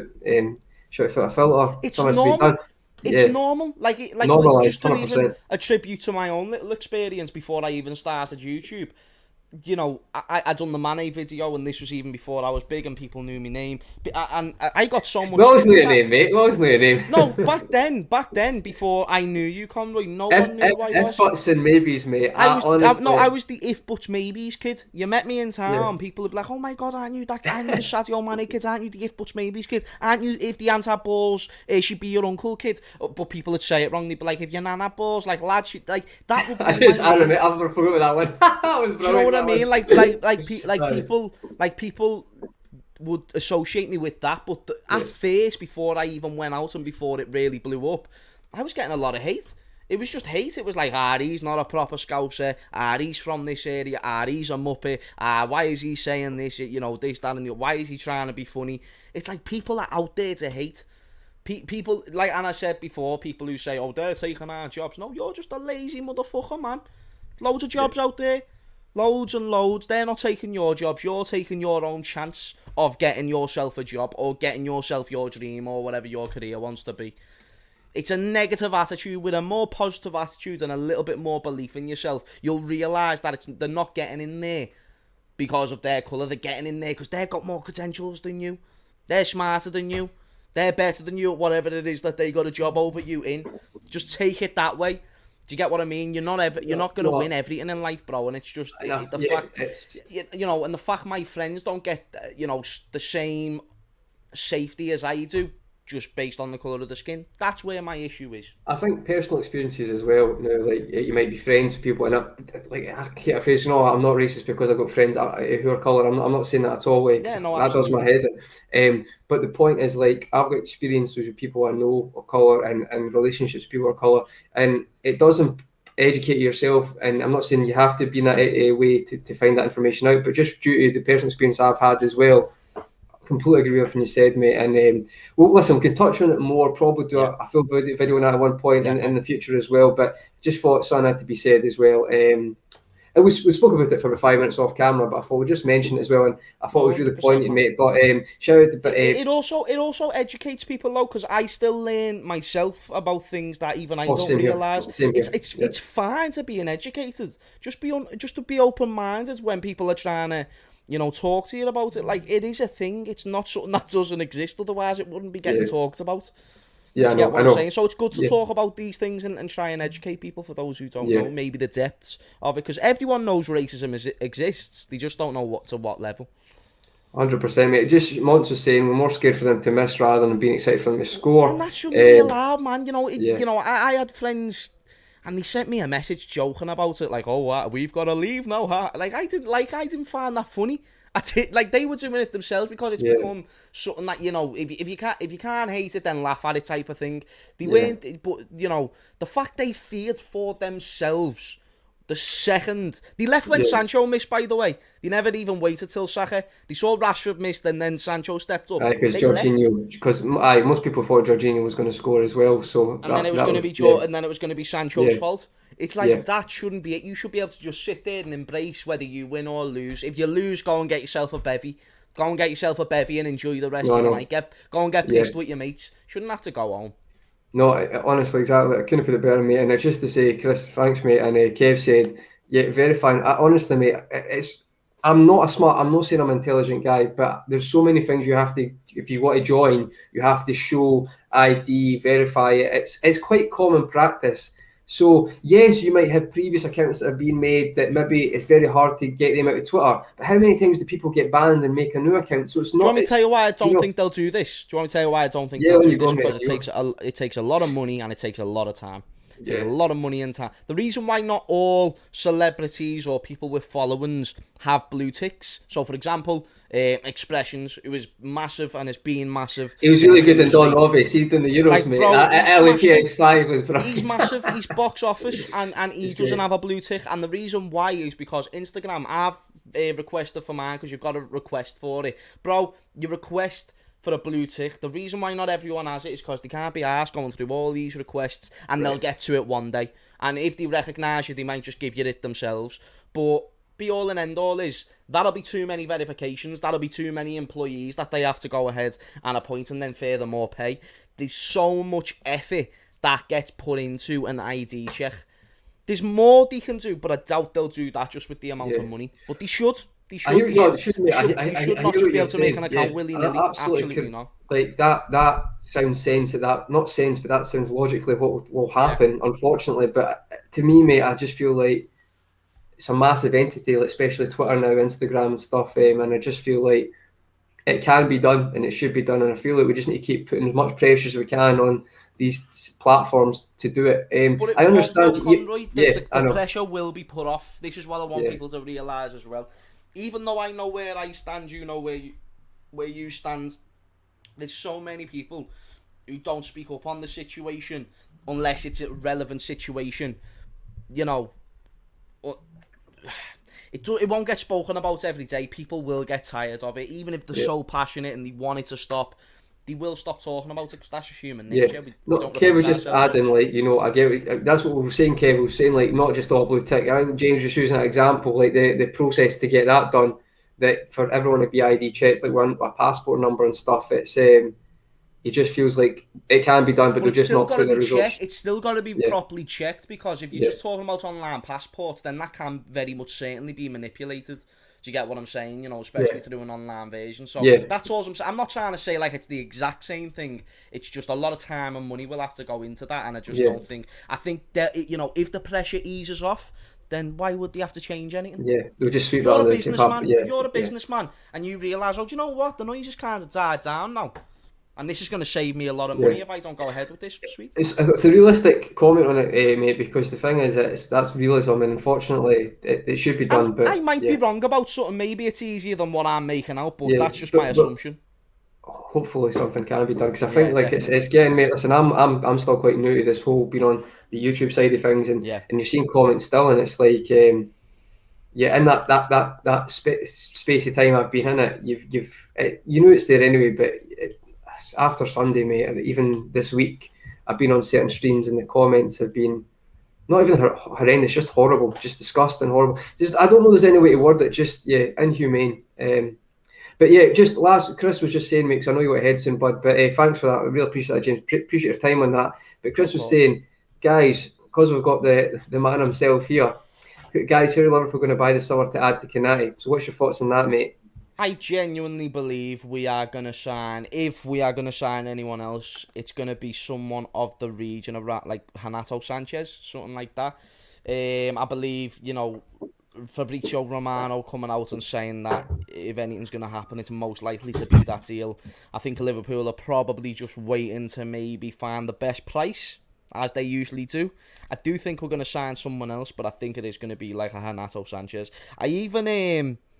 Obviously, with Marco Grujic now possibly leaving and the likes of Shaqiri, Harry Wilson being linked away, I think the money that they bring in will contribute towards the Renato Sanchez deal. So when them players go, I think Marco Grujic is set to go soon. That will furthermore mean we bring in Renato Sanchez once we've got them funds. But right now, we don't want to jump on that deal in case the players don't end up getting sold. Yeah. So do you think, like, I've basically, I'm on here because I piped on about us needing a striker for the past 5 months, and I feel like they're doing their best to kind of we won't get a striker, away from that. Yeah. No, I think that, to be honest with me, I think the realistic options that were out there, I think Andre Silva, man, you basically changed my tune on that, but I mean, you could have gone for such a good price. For me, it was a simple one. Even Malin looks like he's going to Dortmund. He never even went to a much better club. He kind of went sad. He went to, Leipzig, from Frankfurt, was it? Who was he at originally? Frankfurt, and then Leipzig. Were they in the Europa League or Champions League or something like that? They were in the Europa League, I'm sure. They went to the final a couple of years ago. Yeah, I don't understand when, Andre Silva isn't the oldest player as well, but we're seeing Haaland scoring less goals than Andre Silva last season. Haaland's 100 odd million, and then Silva is 35 million euros, and you're not jumping on that.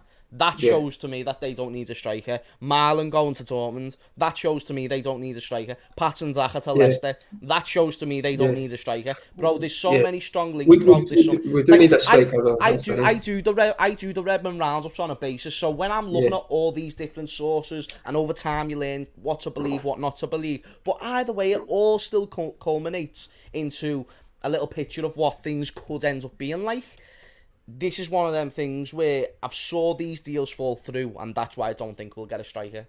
Yeah, and the thing is, mate, I think halfway through the season we'll be saying the same thing. I still think we'll play better. I'm not saying we can't win the league with this team, but what did you make of Kabak? What do you mean as a player? I thought he was decent. No, didn't you hear the news about 8.5 million? 8.5 million. But someone made a good point. We've got 6 defenders now, though. If we'd sold Matip, right, which I thought we would, James, but I don't think we're going to now, which I'm surprised at, I would have signed Kabak. But because we've got 6, and because Phillips has outperformed, I think we'll keep Phillips. And he's basically took the spot that I think Kabak was maybe in the line for when we done the deal in January. But then maybe I thought we'd maybe sell a Ben Davies and or get rid of Reece Williams or whatever, you got to put him back in the reserves, and then you bring him in. But what's your thoughts on it? Do you think we should have went for it? I don't think we should have got Kabak either. I think we've got enough now. When we signed Kanate, I was out of the Kabak business. If you can get him for 5 mil, mate, and then you maybe want to get rid of a few others. I wouldn't even get him for that. You've got to think about wages as well, and good point, spots in the team. And it's just like I don't think it's ever really worth it. If you buy him, unless we sold Nat Phillips, that's the only time I'd jump on it. Yeah, because obviously Nat Phillips. If you get a lucrative enough offer for Nat, even myself, as a Liverpool fan, I never want Nat to go. But I do like to try and look at it from a business standpoint, and the business standpoint makes so much sense to sell Nat Phillips for 15 and buy Kabak for 8.5. Because if you think about it, Kabak for 8.5, he's 20 years of age. So far, what he's shown, he's not that bad. He wouldn't be wanting to get into the first team anyway. He'd know his place. He would be happy at the club because he's shown he already is happy. I don't think he would have been reluctant to sign a new deal. And when are you ever else going to get 15 million for Nat Phillips? Realistically, with all due respect, even next year when he's 25, 26, you're not going to be getting much more than 15 million. And you don't want to fall into the same feat as an Origi, who clearly to the manager was never a part of his plans. If Nat Phillips isn't a part of Jurgen Klopp's plans, why will we keep him? Let him rot on the bench, not sell him for the fact that we could get 15 million. Bear in mind, we're Liverpool, we need money. And, you know, it could just be a Divock Origi 2.0 because, you know, 2 summers ago, 20 million, 25 million for Origi. Now it's like 10 to 15.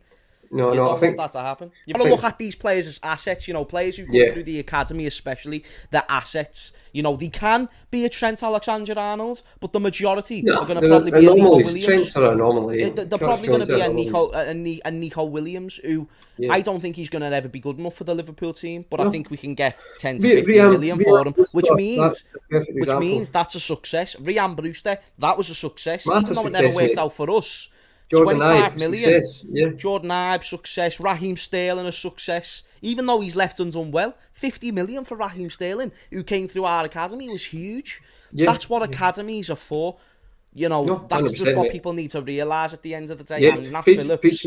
Preaching to choir on that, because I agree with you, and the Academy's all said that. But see, the thing is as well with Nat, I think Kevin says maybe with the homegrown player thing, that maybe why we're keeping Phillips over Kabak. He's not Scouse though, is he?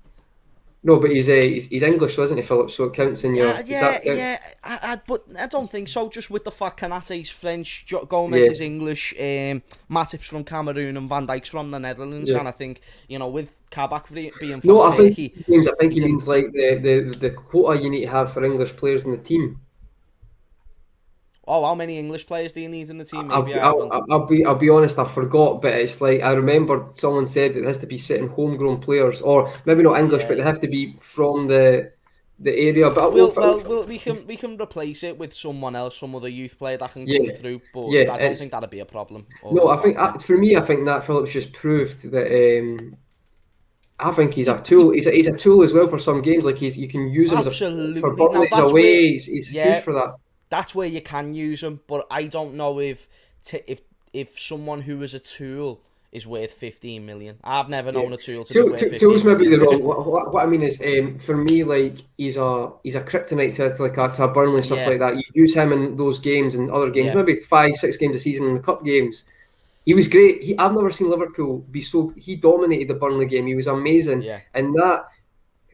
I think it's a good point, mate. Maybe look as an asset, but I do think he played so well that I think even Klopp was so impressed. Like you wouldn't think he could do that. He played amazing, and you know me, Nathaniel Deeney Van Phillips till the day that he dies. But 15 million's a lot of money for a player that probably will never be at that evaluation again. And I want to repeat myself, Kabak's 20, so it just makes sense even in a longer term perspective to maybe try and get him into the team.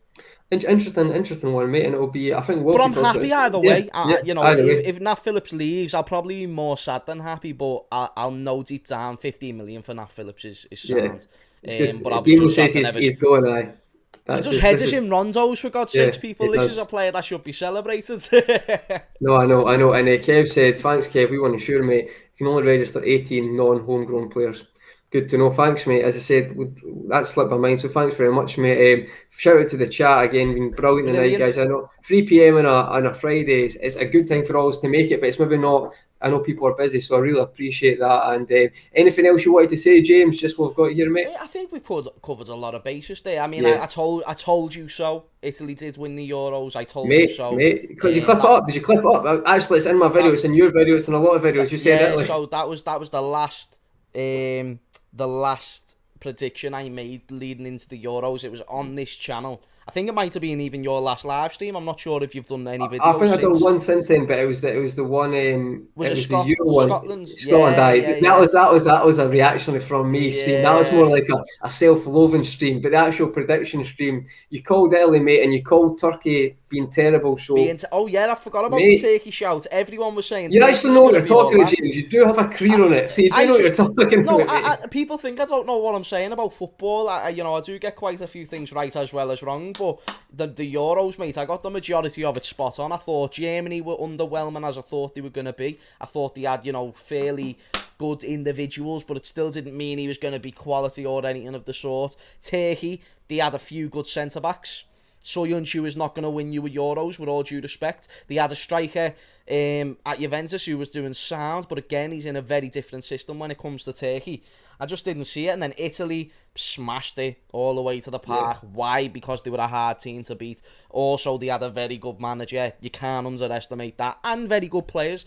So that's it weren't even. I was surprised not more people were going for Italy. To be honest with you, Conroy. I think the most surprising thing with Italy was see the depth of players who actually they shine to me, like a Spinazzola, Locatelli, players you didn't even know, like, and then Verratti comes in that team, but you've got Locatelli on the bench. Berardi starts the tournament well, then Chiesa Berardi starts that first game. Chiesa comes into it, mate. You called the spot on. The probably most surprising thing was the amount of players who stepped up. It wasn't. I think Chiesa in the final for me. This might be a bit strong. Unreal. I don't think Italy win if Chiesa's on that park because people show me the stats about Insigne in that final. I know he had a good tournament, gave the ball away 10 times, thought he didn't have a good game.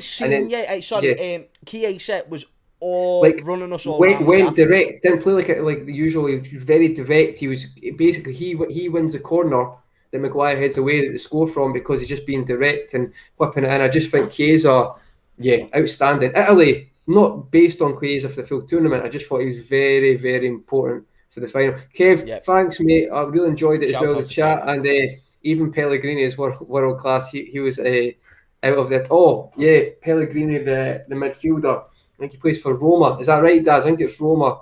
I think he's good. I wouldn't say he's world class, Darren. I wouldn't say he's world class. I think he's very good, though.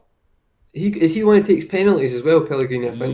He scored against us. He's one of Roma's key players. Yeah, he's decent, good player, good player. But I think, as I say, world class is it's a hard bracket to get into. I don't even know if you'd say Barella's world class or I don't know if you'd say for Verratti. I mean, he's got Barella's the best in that midfield, though.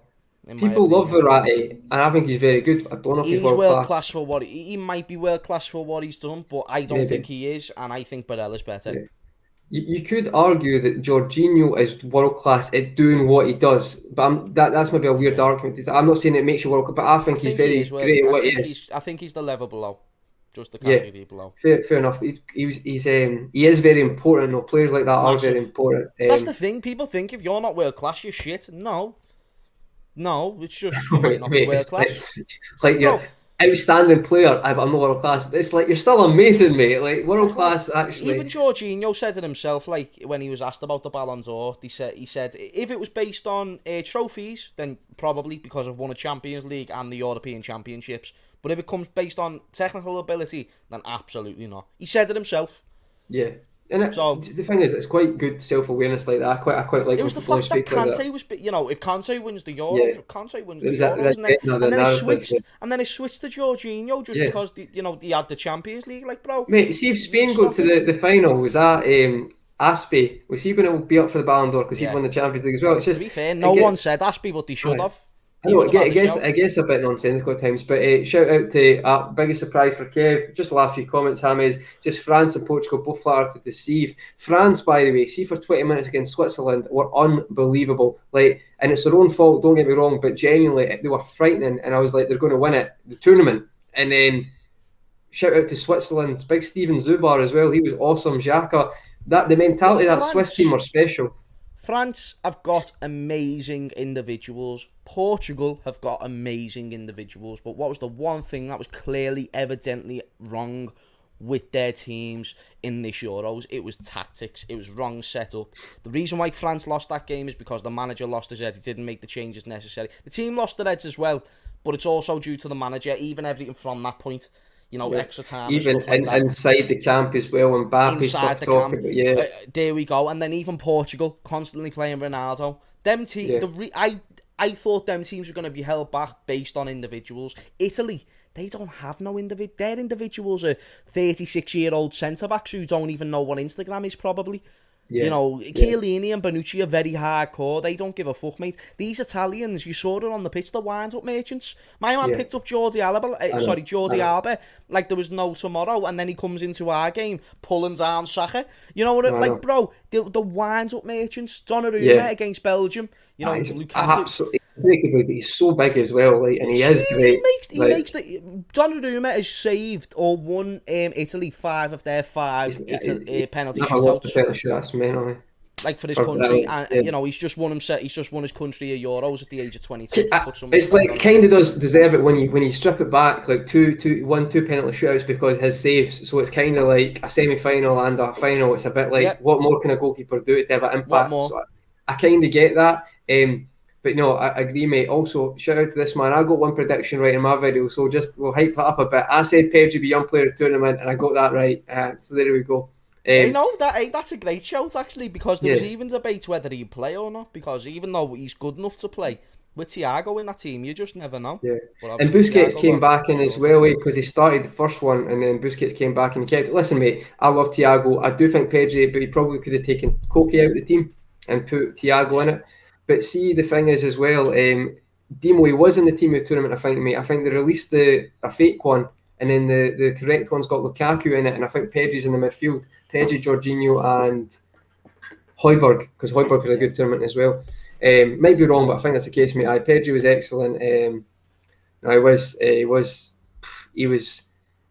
That's quite crucial for Barcelona. They got him for Las Palmas. He's a super 18. I've never seen Iniesta, never seen Xavi do that at 18 in a semi-final, and that just stroll a game. I think he gave the ball away once in extra time. Unbelievable. And no, it wasn't sideways passing. He was going for the passes. He actually plays a great through ball to Ozabal, whatever he's called, and it's terrible touch. But in the first half against Italy, what a player he is.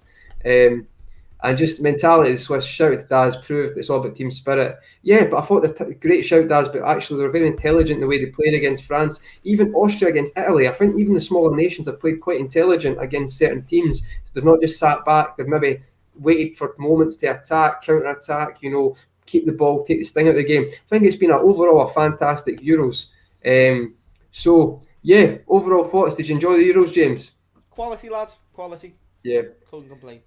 No, it was class, mate. And we'll just finish up now. Thanks to everyone with the comments. No, big up Please everyone. comment, like, and subscribe. Smash a like and subscribe. Smash a like if you can. But also as well, James, we can make a comment now that's the international football finish. We can look forward to the season starting. Is it about 30 days now? Maybe just over 30 days, maybe under that now.